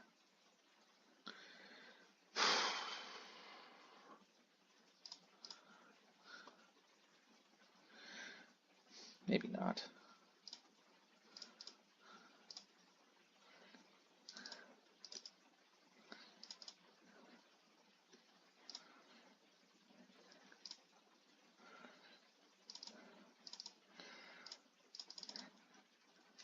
So I'm actually going to play this, and the reason why is I'm a little bit worried about a Turok. I've seen that more than I'd like to admit.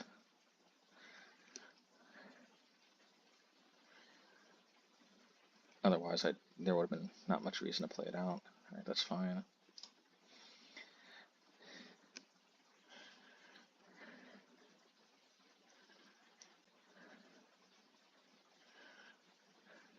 Alright, well, see if they get another Feign Death effect.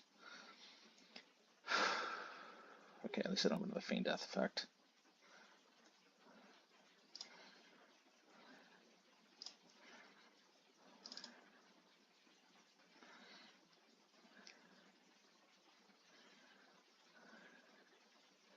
I'll discard it.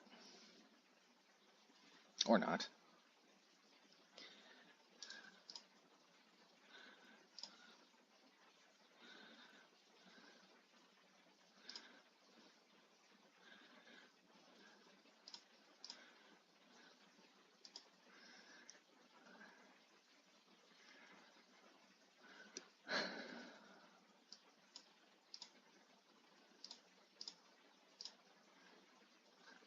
But then I have another Feign Death effect, okay.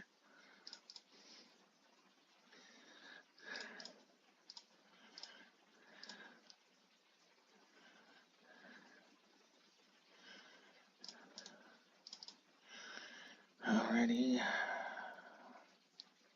Hopefully they don't have another Bowmasters. Bowmasters and Shieldred, it's both pretty good. If they don't have Bowmasters, though, the Seasoned Pyromancer could go nuts.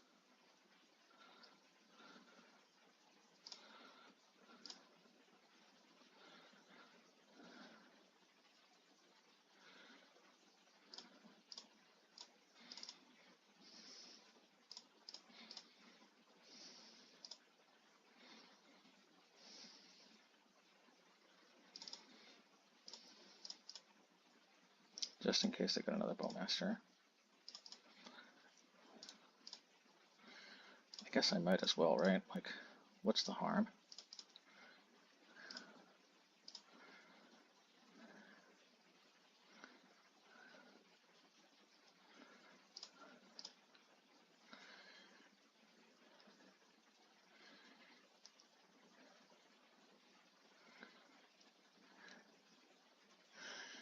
Alrighty.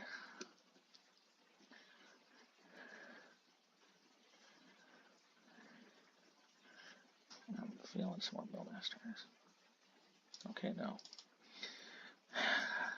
They might be waiting on Bowmasters for me to play the Pyro.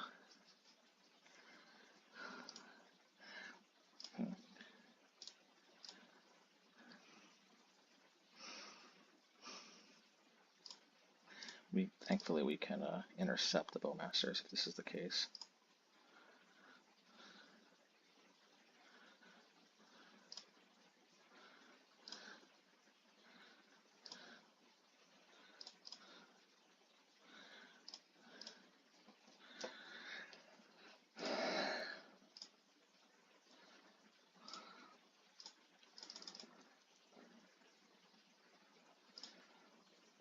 Maybe I should have attacked with both. Like, why let myself get Bowmastered?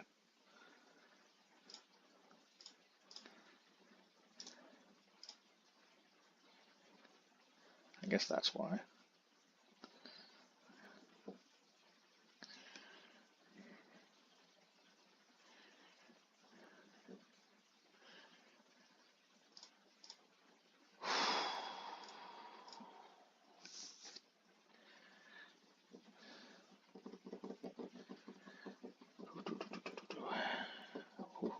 That was a close one, but I think we're out of the ballpark. Let's see here.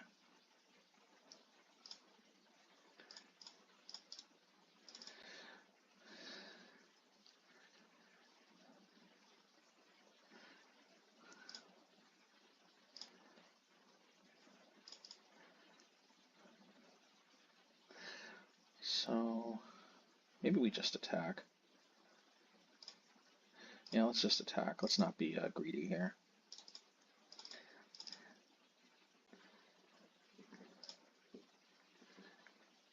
Okay. Oof. Well, so not gonna lie here. This yep. Okay.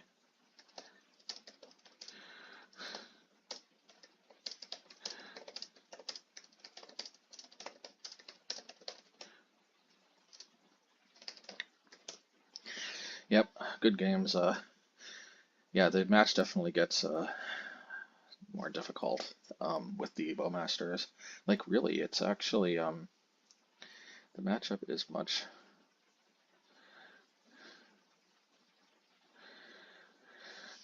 Anyway, yeah, well played to the opponent overall. Obviously, there was, other than the Engineer Explosives one, at least from my end, I didn't necessarily see too many mistakes. Obviously, my mistake was the what was it, the Bonecrusher? Yeah, crushing my own Fable, forgetting that it's not an enchantment creature, it's just an enchantment. But overall, though, man, this is a. So the good news is Scam is more popular than ever because it has all the tools to really hate. On the ring decks, it has Grief and Thoughtseize, so it can take the ring. It has Bowmasters and Shieldred to punish the ring's draws. And Bowmaster itself just made the deck so much faster and more versatile. Like, Scam is an insanely good deck. So the bad news is that we have never been more vulnerable to having to losing to Scam than ever before. I don't think this used to be like I think a 75-25 matchup or something. It's probably more like 60-40-ish now, but I still think it's favorable for us. But I think this matchup is now. I think it's not. It's closing in. I think on similar to how Hammer Time is I think a favorable matchup for us, but it's very losable. I think Hammer Time is like 55-45 in our favor.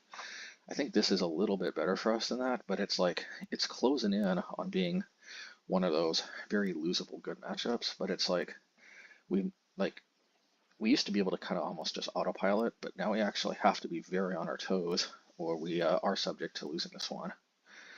Anyway, GG's again to the opponent, and until next time. Okay, dokie. Alright, here we go. Yeah, I think this is good enough.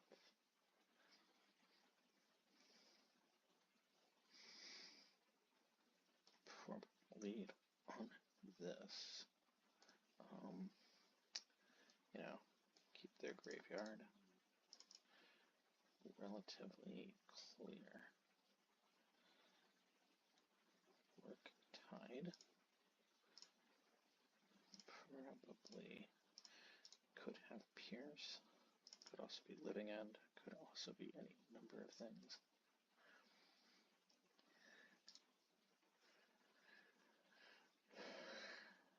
Alrighty. Okay.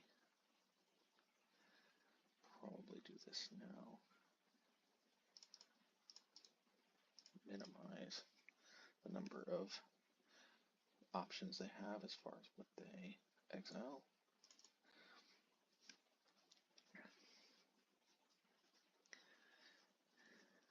Okay. Getting Murktide vibes. If so, this is the clear card to deploy. Looking for third land, obviously.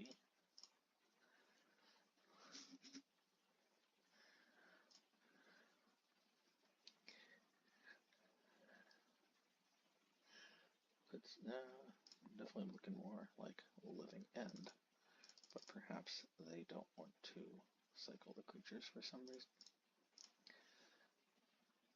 A little odd. Also, they tend to be playing lower lands. But I'm definitely feeling like I want to hold on to the Relic. Well, that makes that decision easy. They might be hoping that I don't know what they are on, and that I might tap out. So, if that is the case, we don't want to do that. We probably want to fire off the Demolition Field at end of turn. Sure, they will have plenty of basics to fetch out, but yeah. But it's still something we can get to work on. That's odd. Oh, it's okay, this deck. Alright, well, we don't really have much for this, so yeah, this sucks. I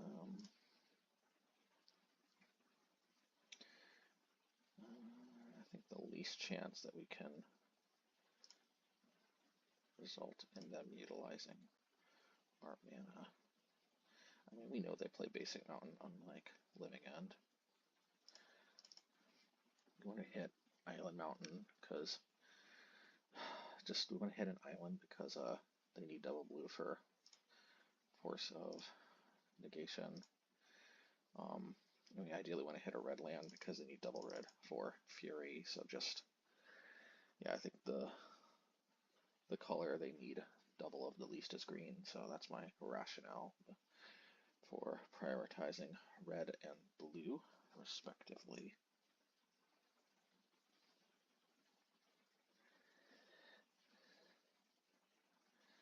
Okay, what is this? Murktide Regent. Okay.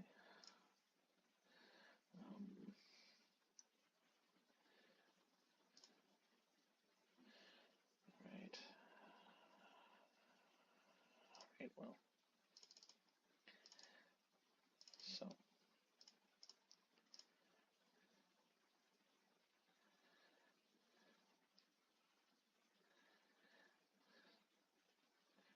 Since they have Force of Negation, that's just beyond over if they do.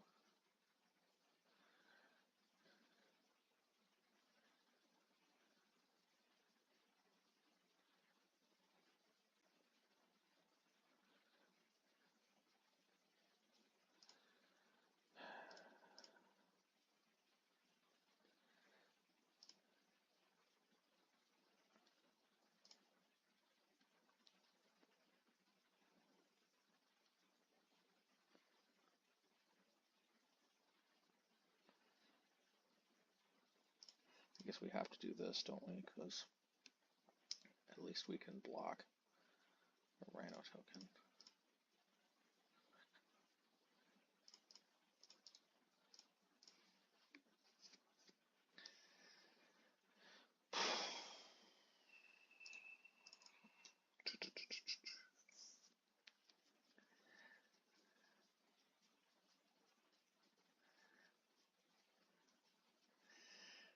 That's I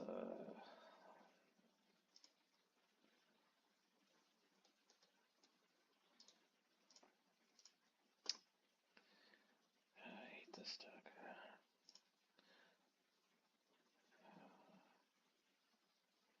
There's just really not much we have for this one. Not with Obosh. The non-Obosh version has some Ratchet Bomb or. I hate that this deck requires such specific hate. Only a Bonecrusher at least helps a little bit. You don't forget about Relic I don't think. I dislike the way it works against. This is not like a real Murktide deck, so. An actual Murktide, like the only threat we really care about that much is Murktide typically. So we can, so Relic is a godsend there, but in this matchup, where Murktide is like an afterthought, a very lethal afterthought, but a afterthought nonetheless. Yeah. Anyway, we're just playing Moon because this is how I used to juke some wins here and there back in the day. I think they used to play fewer basics though.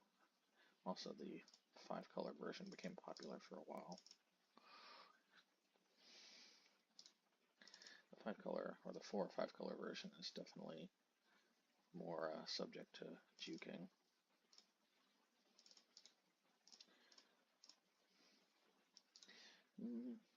Did I just draw that? Not sure why I didn't play that out before. Anyway, so it goes.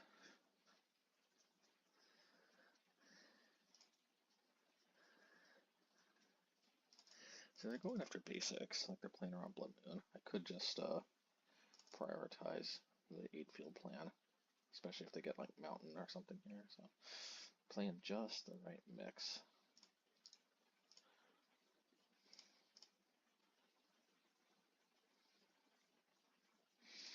Alright, well, we're gonna play this. We have to play whatever.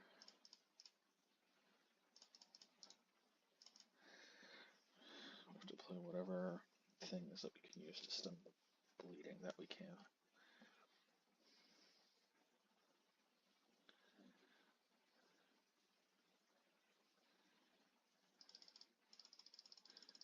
Maybe.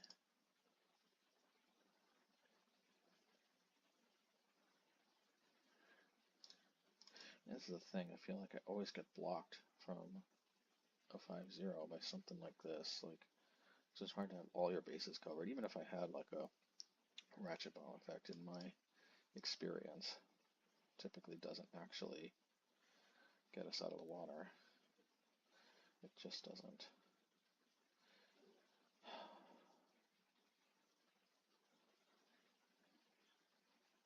Okay, we had to pay 3 for just one of these, and they pay 3, and they get 2 of these, and they even get a 2/2 sometimes. Okay, I'm getting a little bit Murktide vibes rather than, because it's just the amount of time it's taking here. Okay. It's a little less scary than where I know. Okay. We're going to end up pitching this.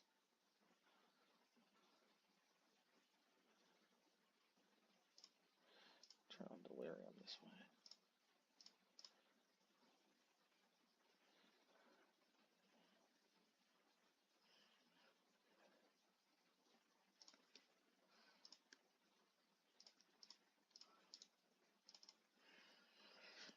Okay.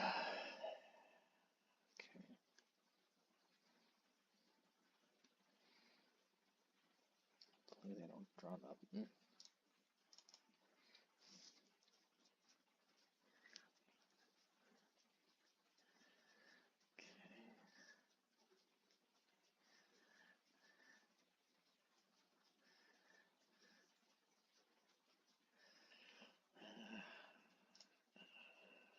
Okay, I can work with that one.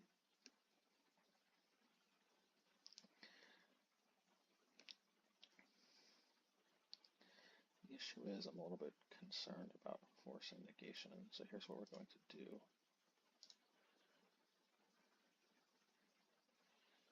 We are going to Demolition Field this. Hopefully they don't have 2 blue, but they probably do.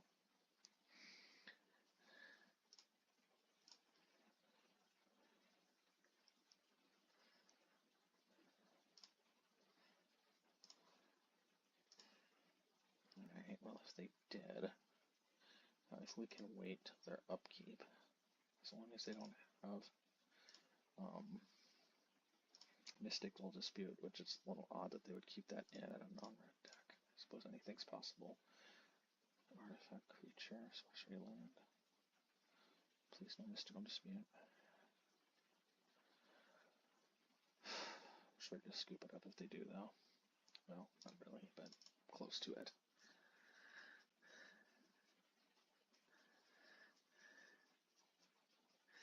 Okay, I think that's wise, considering that they might get strip mined out. And considering that I'm so low on life.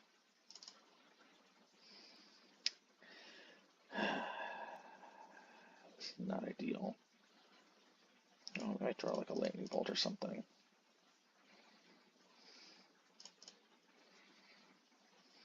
Scramble for these.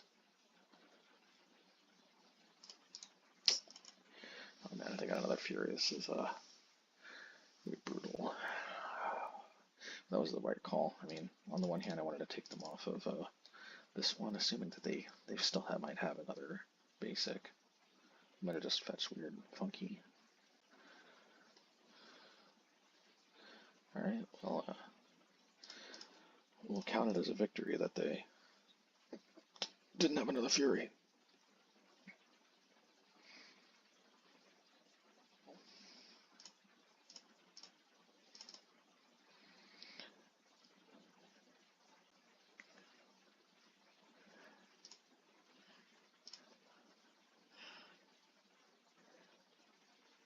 Huh.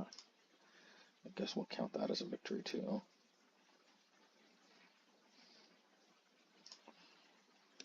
Just in case they have mystical dispute, might as well.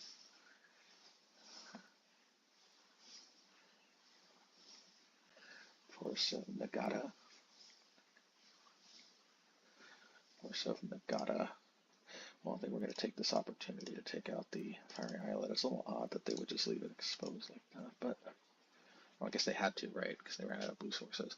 This is such weird that they don't have 2 islands. In my experience, they almost always do. I'd love to pot shot in for 2, but can't afford to take 6 if they have Fire Ice or Dead God. Let's see. Okay. Yeah. That's what it is here. I guess I should have. Oh, yeah, I'll take it.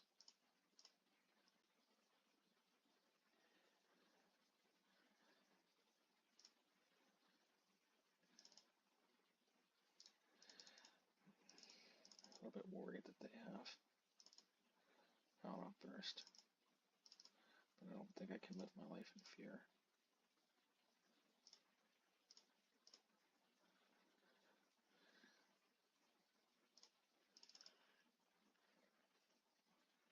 I have to try to actually win.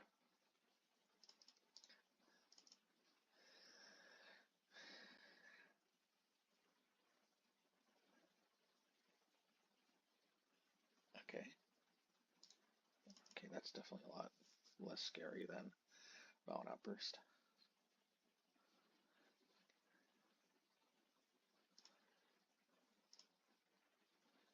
Okay.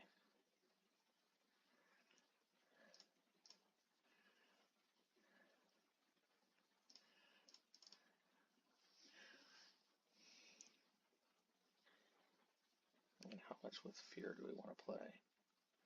That is the question.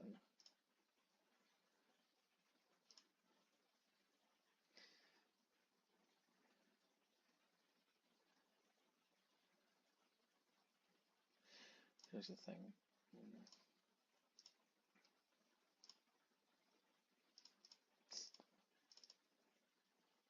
This makes better blockers if they do have that.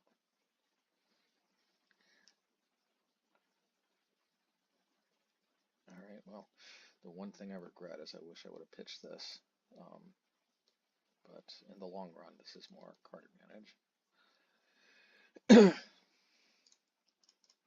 Pretty obvious. I have to try to block with everything. Worst case scenario, I can still absorb some damage even if they kill one of my Pyromancers, which I kind of expect. expect, yeah. That's actually not too bad yet, at least. We're getting there. Take 3 damage, gonna 7. Trample. Okay, do I want to make a token? Before we do, we may want to crack this, right? Let's do the math.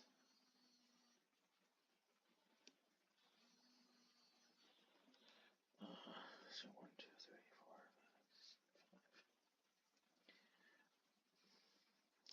Let's do this here.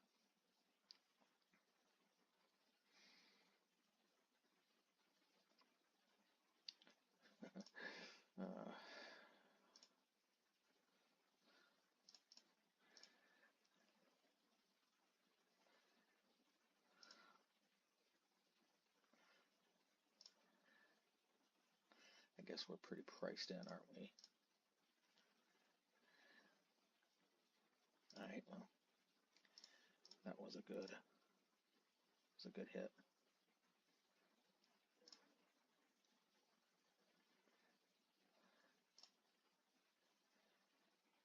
Maybe this is a more economical use of our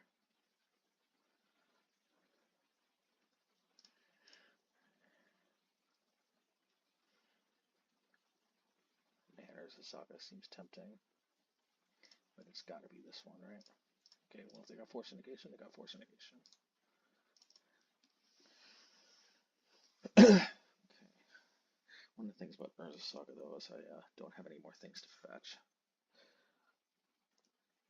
Although, the tokens certainly did seem appealing. But I got tokens for days anyway with this one.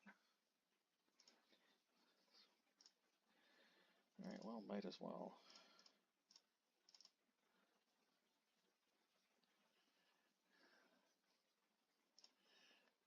I might as well thin a bit.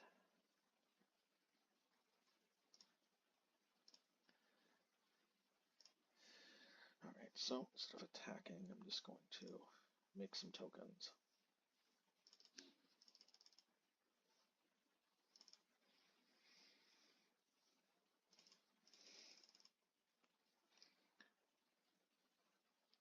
Okay, add another one.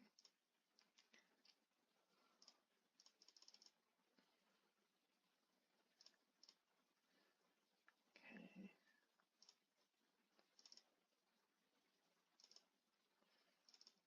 I'm going to try to play it very cautiously here.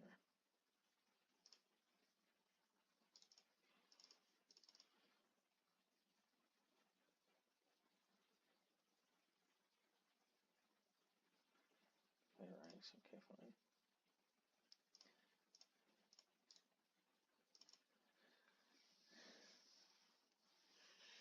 Still on the flashback plan. Thankfully we do have an answer to Murktide, and if they do draw one, it's always nice.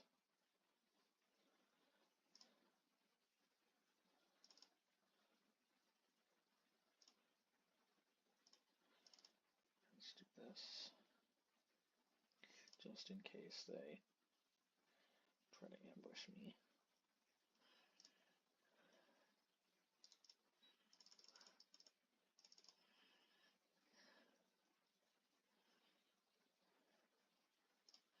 Right.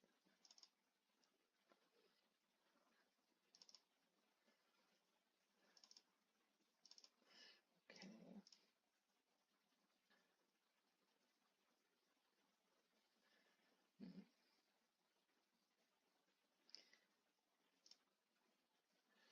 Alright, I guess we Bonecrusher. If they force negation, okay. I'll just do this. If they rip a red source, though. Okay.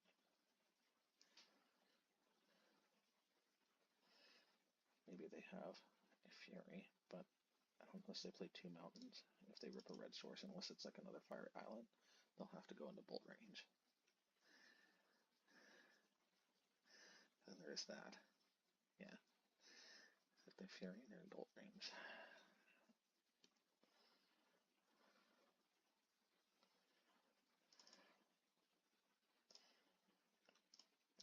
risk this one.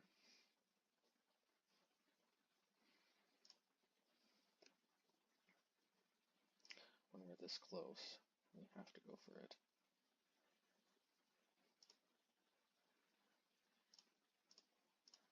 Alright.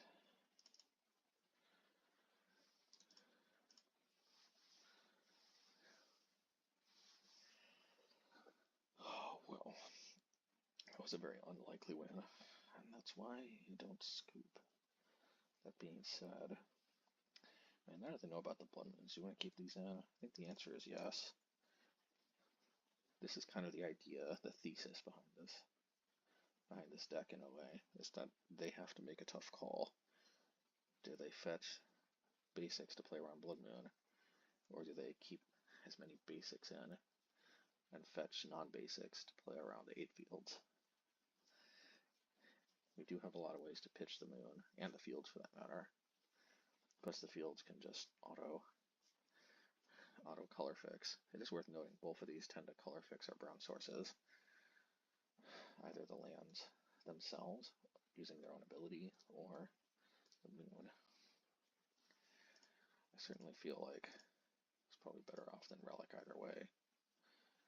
And I just realized we have Blood Moon and Urza Saga in, but I think the Urza Saga did enough work that, yeah, it is a little weird.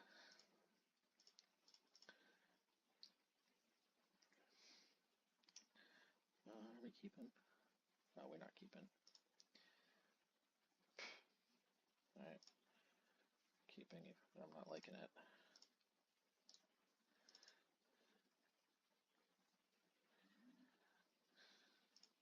Running a little low on time for what it's worth. Not that that necessarily means anything.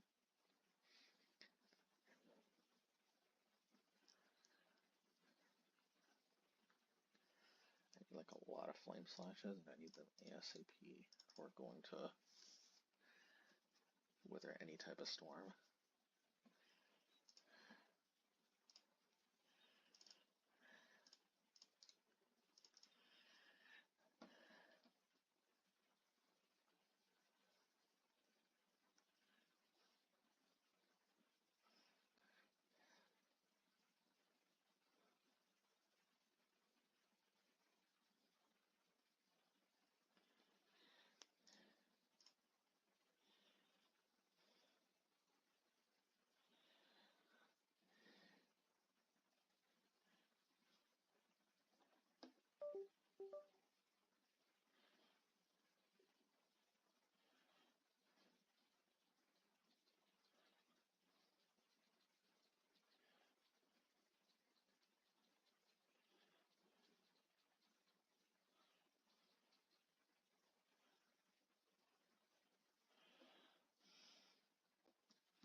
Alright, well, let's do this. Searching for stuff. Sure, why not, I guess.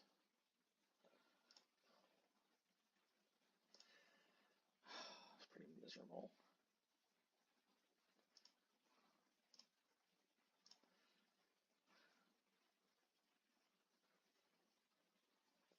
Alright, I guess we'll try to stop this. Try to stomp on upkeep.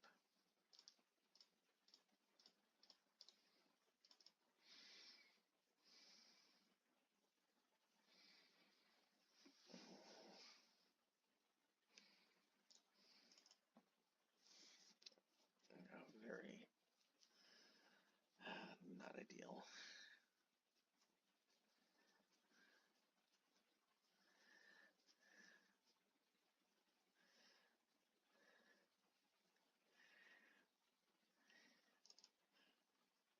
I'm just not drawing the stuff. I'm just not. I'm not playing the Saga out yet. It's gonna maximize the amount of mana we have. If they like petty theft this, I probably just have to scoop. But I'm not gonna scoop yet. Or that. I guess that. I think that is a scoop though, because that's exactly 12, and this doesn't one shot a token.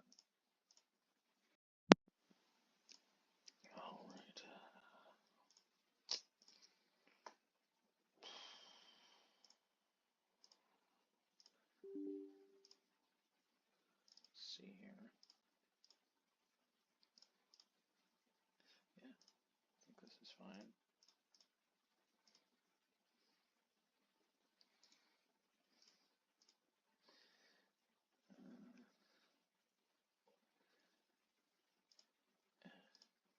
Sometimes I'll play this off the colorless source, but that's only if I'm pretty sure I'm gonna use that colorless source to crack.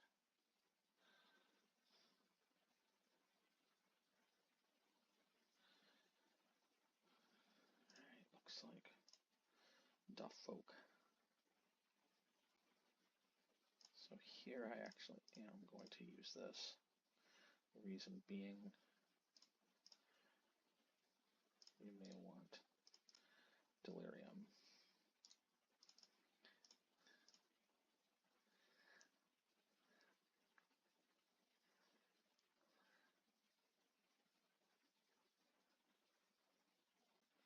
I guess I should have kept up a red. That's okay, I can just crack the Field of Ruins, no biggie.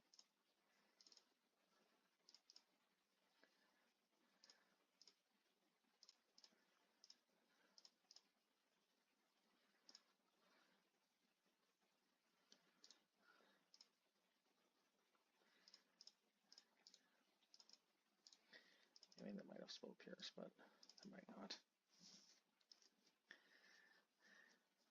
At least they use 2 Tide Shapers instead of going after the Urza Saga.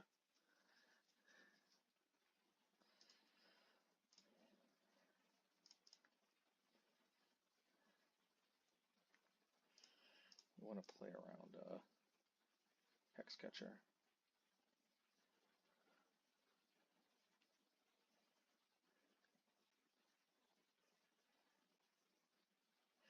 The Force Negation, that's fine. The Fable has a better chance of going through. If they Force Negation the Fable, it's also fine.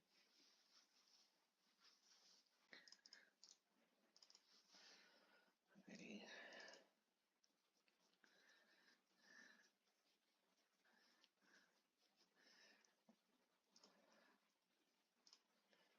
Alright, they'll probably block just cause.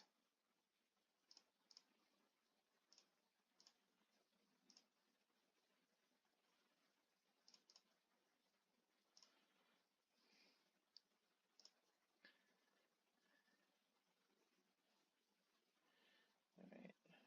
Land enchantment artifact, instant. Yeah, we've got plenty. Yeah, that works too. We got multiple angles of attack.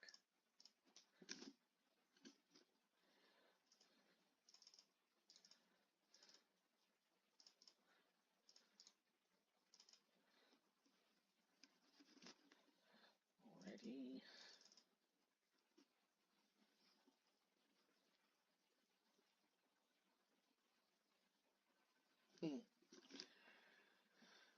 There's the Hexcatcher we were worried about. In fact, let's do this now so we can play around that if they draw land. If they have Spell Pierce, so be it. Okay.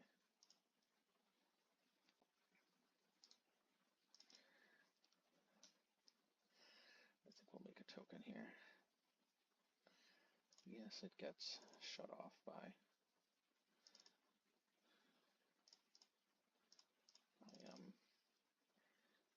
Merfolk Trickster, but I still think it's worth it.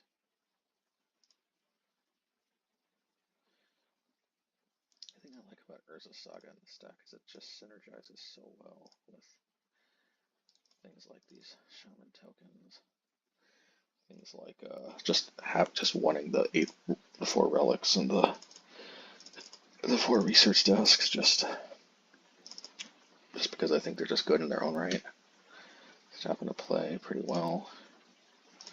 And this is just the issue that I have with playing Merfolk lately. It's just when you've got so many cards like this that you kind of have to dismember, it becomes kind of demoralizing, if you know what I mean. Yeah, I got the Unholy Heat, so I'll wait on cracking. Yeah, well, good thing we waited on cracking.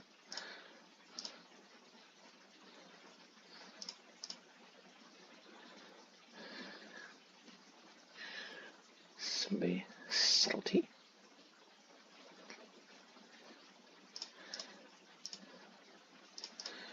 Alrighty, I did have the Unholy Heat as the backup, so. Actually, they might have said GLHF.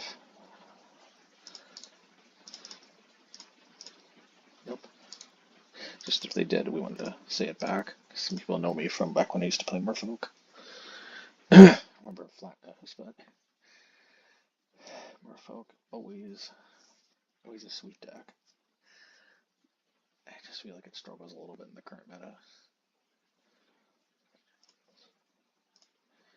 Merfolk is always at its best when combo is the most running amok.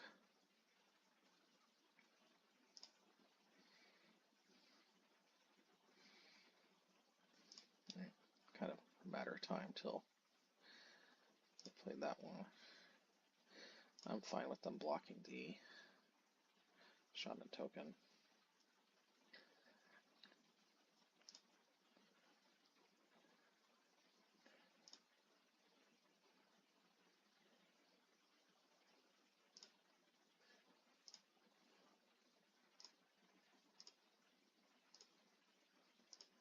Well, hopefully they don't have a force negation. Okay.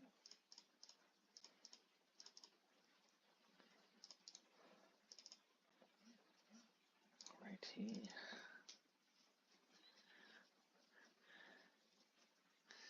I guess I could have played the Pyromancer. Alright.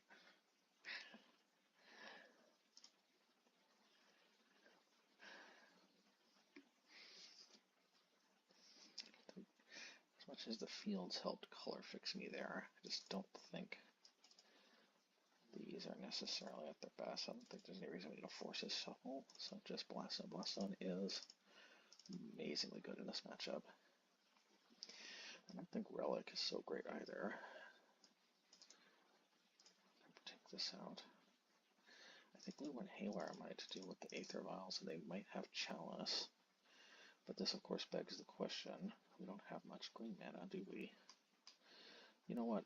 Send out the Urza Sagas.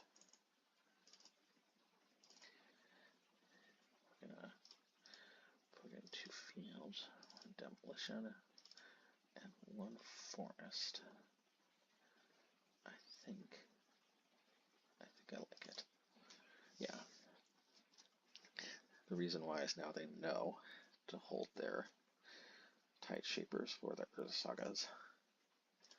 It's another thing, they never really see the Urza Sagas coming.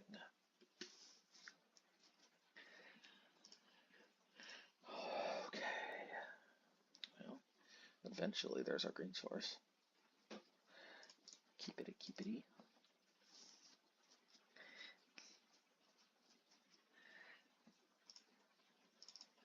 Alright, well, we'll play it out.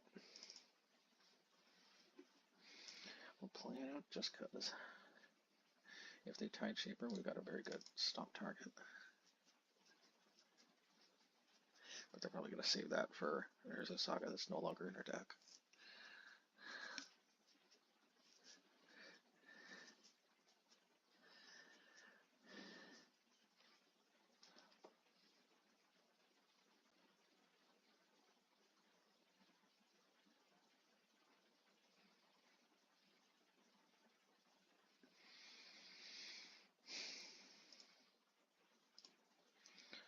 Alright. Okay, that's interesting. Well, we'll hold up Stomp.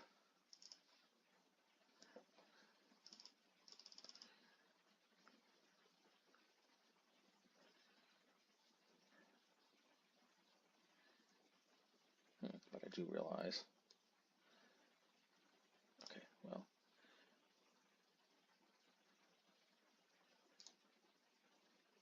Alright, that's fine. I think. Let's see here. Do we want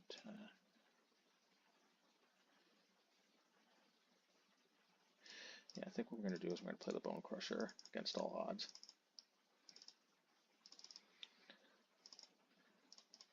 The reason is, when established in pressure, Aether Vial on 1 isn't so scary.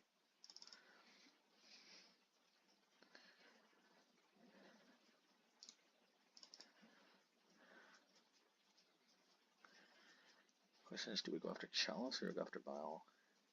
Kind of makes sense to go after Chalice first, doesn't it? It's like establishing the pressure of Giant. Putting them on the defense seems way better than us being on the defense. It's one of the things, Merfolk can be surprisingly effective on the offense, but where it has always struggled, in my opinion, has been on the defense.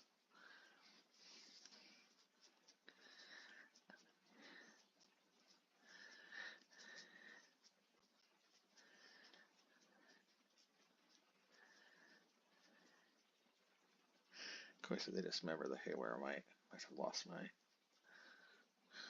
my chance, but so be it. But they also potentially just take a ton of damage.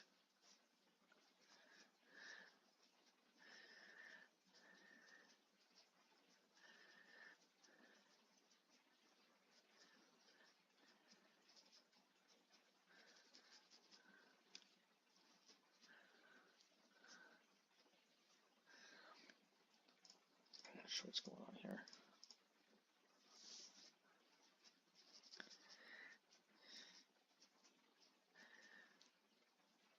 I see.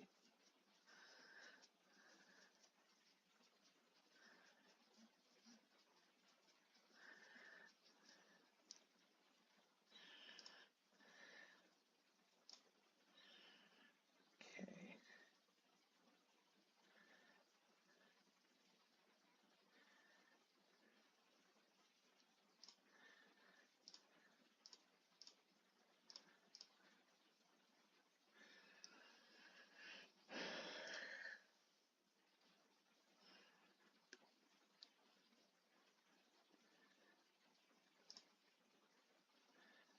Against all odds, we need the green.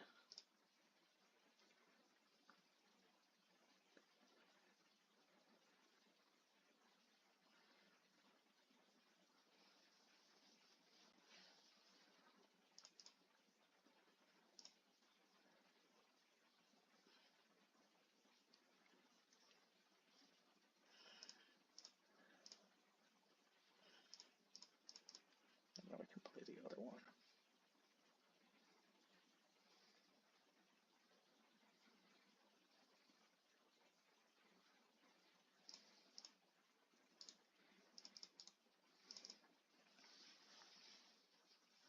I feel like they should have dismembered the Haywire Mite when they had the chance.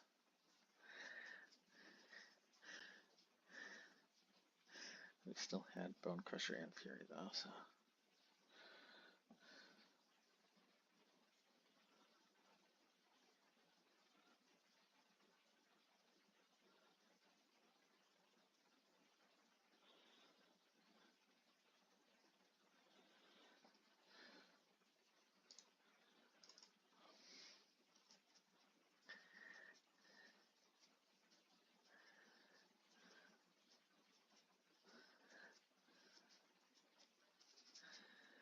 Right, let's see.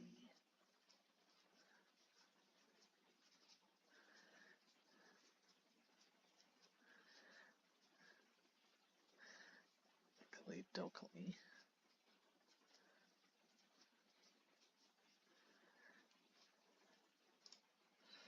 Okay, so here's the plan.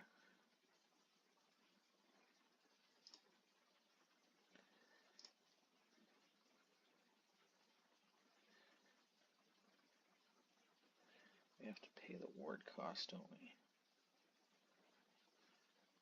Don't have any actual red.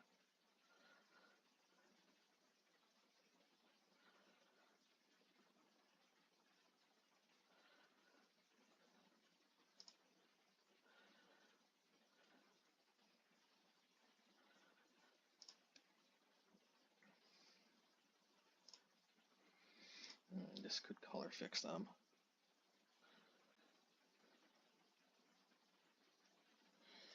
Well, that's the risk I take.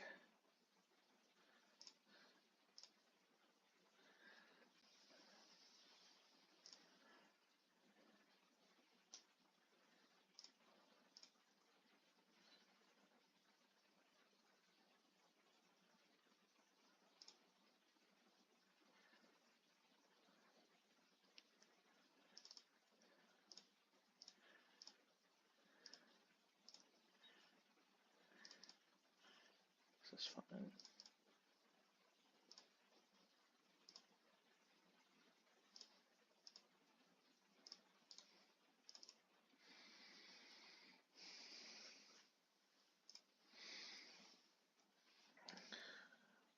I'd like to think I can wither them drawing just one card off his Valiant.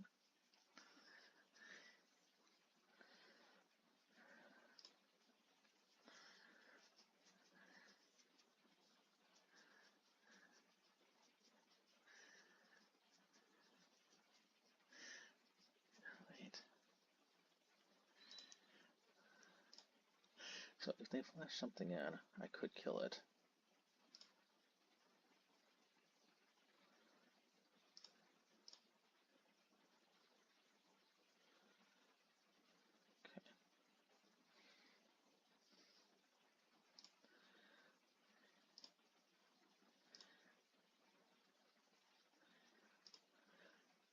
There's literally no downside to attacking. Pretty sure I'm just gonna sack this on the 8th file.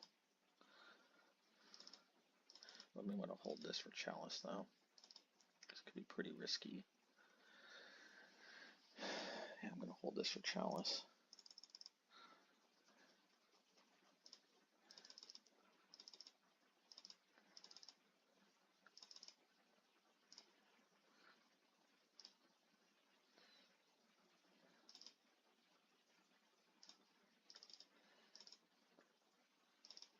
Alrighty. This card is such a nice little utility creature. Yeah, I was gonna say please no Preypiercer. I think they'd take them all out when they have Chalice.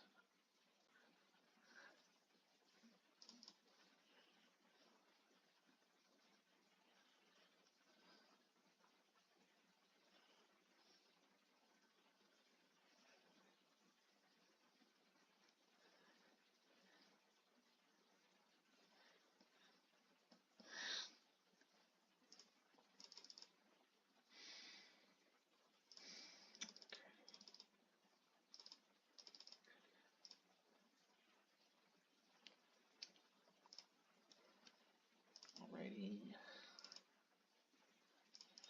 Yeah, let's not discard anything, shall we?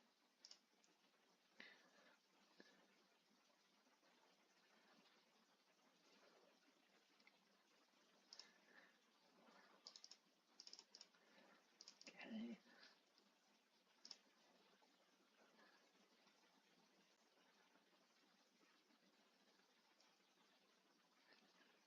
What is it going to be? Okay.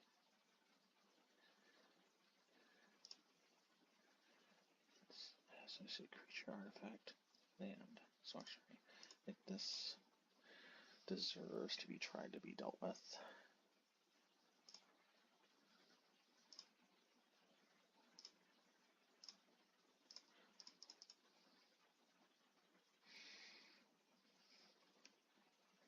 Okey-dokey. As we say, okely dokely.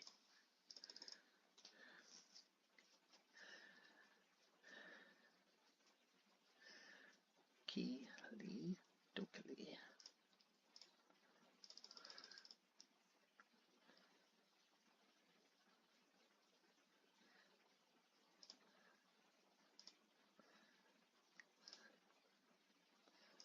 Righty.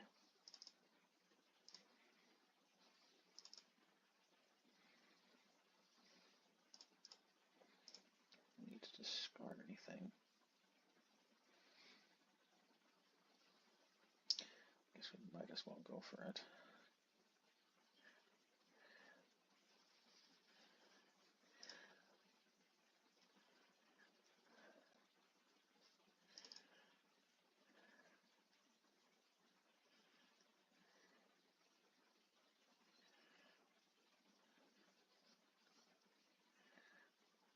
The Shaman token.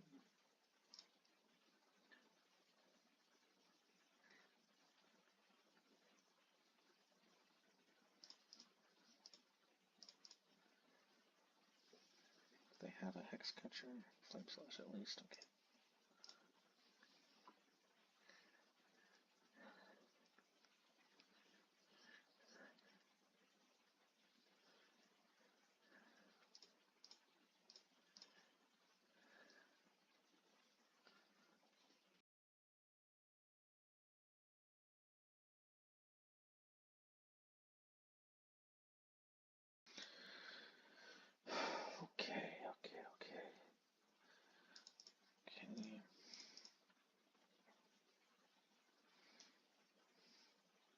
Alrighty.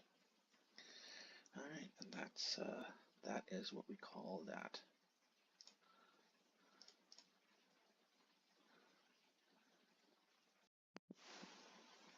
Alright. Well, I think that was a fairly good showing. Rhinos, of course, always an issue, but yeah, I think one thing, probably the Haywire Mites can be accommodated with just a forest in the sideboard. I don't think activating the Den of the Bugbear came up too much, but it was pretty free, and feeling like we basically never run out of gas is a good feeling, and I just feel like we have to sacrifice very little to accommodate the Den, so yeah, I think it's honestly one of the draws, I think, to playing the deck. So probably probably that's where we want to be. There are some matchups, mainly Hammer Time, I'm thinking, where both deal with possibly an early Saga, also an early Sigarda's Aid, that the Copperline Gorge, this being Copperline Gorge, could be preferable, but we're not even necessarily guaranteed to see it early. I mean, we could, but just Den of the Bugbear always having that utility, and heck, there's even some scenarios in Hammer Time where having Den be a creature could be useful, like racing a core, a Sanctifier in back comes to mind. If they can't equip it with a hammer or something. I mean, yeah, overall, but yeah, obviously, if we want to deal with Rhinos, we have to play stuff like Engineer Explosives or whatnot, which is more like, or even Stone Brain. But yeah, we face Mono Green Stompy, very interesting. Gruul through the Breach, also very interesting. Rakdos Scam, that one really, they all actually had us kind of by the edge of our seat. Mono Blue Merfolk, definitely, typically a pretty good matchup. But actually, I think pretty much Blood Moon wasn't really that good at any of these matchups. Ironically, the only one that it came in against was Rhinos. I still stand by that decision, given that we need to juke any way we can in that matchup. But I think I stand by Blood Moon being a sideboard card, as we see sometimes it doesn't even really come in that handy from the sideboard, but I think it still pulls its weight in the Omnath matchup, even if they do have ways to deal with it. There are probably other matchups too, but as you can see, basically none of the matchups we faced. So and creativity is obviously one of the big reasons to play Blood Moon. Even then, I just find so often that they're playing stuff like Strike It Rich, or they fire off a Prismari command before I land the Blood Moon, and it's just like, and then they have a token that they can target at almost any time, but of course, I guess as long as we're only dealing with one Archon, we can still.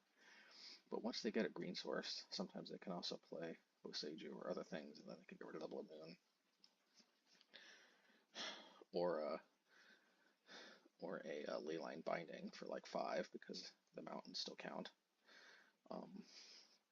I've even seen creativity players play some other non-mountain basics, maybe out of the sideboard. So sometimes they have a basic plains, and then Leyline Binding on the Blood Moon doesn't, Blood Moon is not the end-all be-all like it otherwise would be. But I guess that's the main draw. In any case, could help against Titan. I'm not ready to give up on it just yet, but that's why it's in the sideboard. Not sure why the other matchups, there's other players seem to be having a lot more success with this in the main, but I don't know, for whatever reason, the matchups I'm facing usually just they are typically Blood Moon is just not that great. At least the majority of the matchups. So yeah, but I don't think I'd change anything. I don't think I don't think I need to change anything. Time will tell, I guess, if we really need that Copperline Gorge, but in this ring meta, I am really liking the Haywire Mites. The fact that they got around Chalice was also pretty nice. But of course, a deck with a lot of removal might be more difficult because they could remove it. But if you think about it, actually, most of the decks that play Chalice usually don't play that much removal because most removal people play is going to be 1 mana. Chalice shuts it off. So, you know, it may just so happen that Haywire Mite could be a decent answer to Chalice as long as we have it first, which we were lucky enough to have in that case. And I guess we could also fetch it off a Saga, even under a Chalice. So maybe this is actually the One Ring, even if the One Ring gets banned, this card might end up being a permanent fixture. Also, the life gain is not frivolously useful as well. All right. Well, anyway, that's enough for this time. Definitely appreciate all of your support, and thank you so much to the patrons: Daryl, B-Train 4, Savage Ooze, Patrick Westman, Jules Farrow, Kevin. Wait a minute. Let's go to active. Okay, Daryl, B-Train 4, Savage Ooze, Patrick Weissman, Jules Varro, Kevin Roebuck, S. Robertson, HJCLIU, Sophus Garrett, Jason RK, Erwin Lopez, Stanley Franks, Jeff H., Mark Z. Cole Smith, Lucas Frank, Andrew Watts, and Michael Patton. Thank you, everybody. Take care. Yeah, take care, everybody.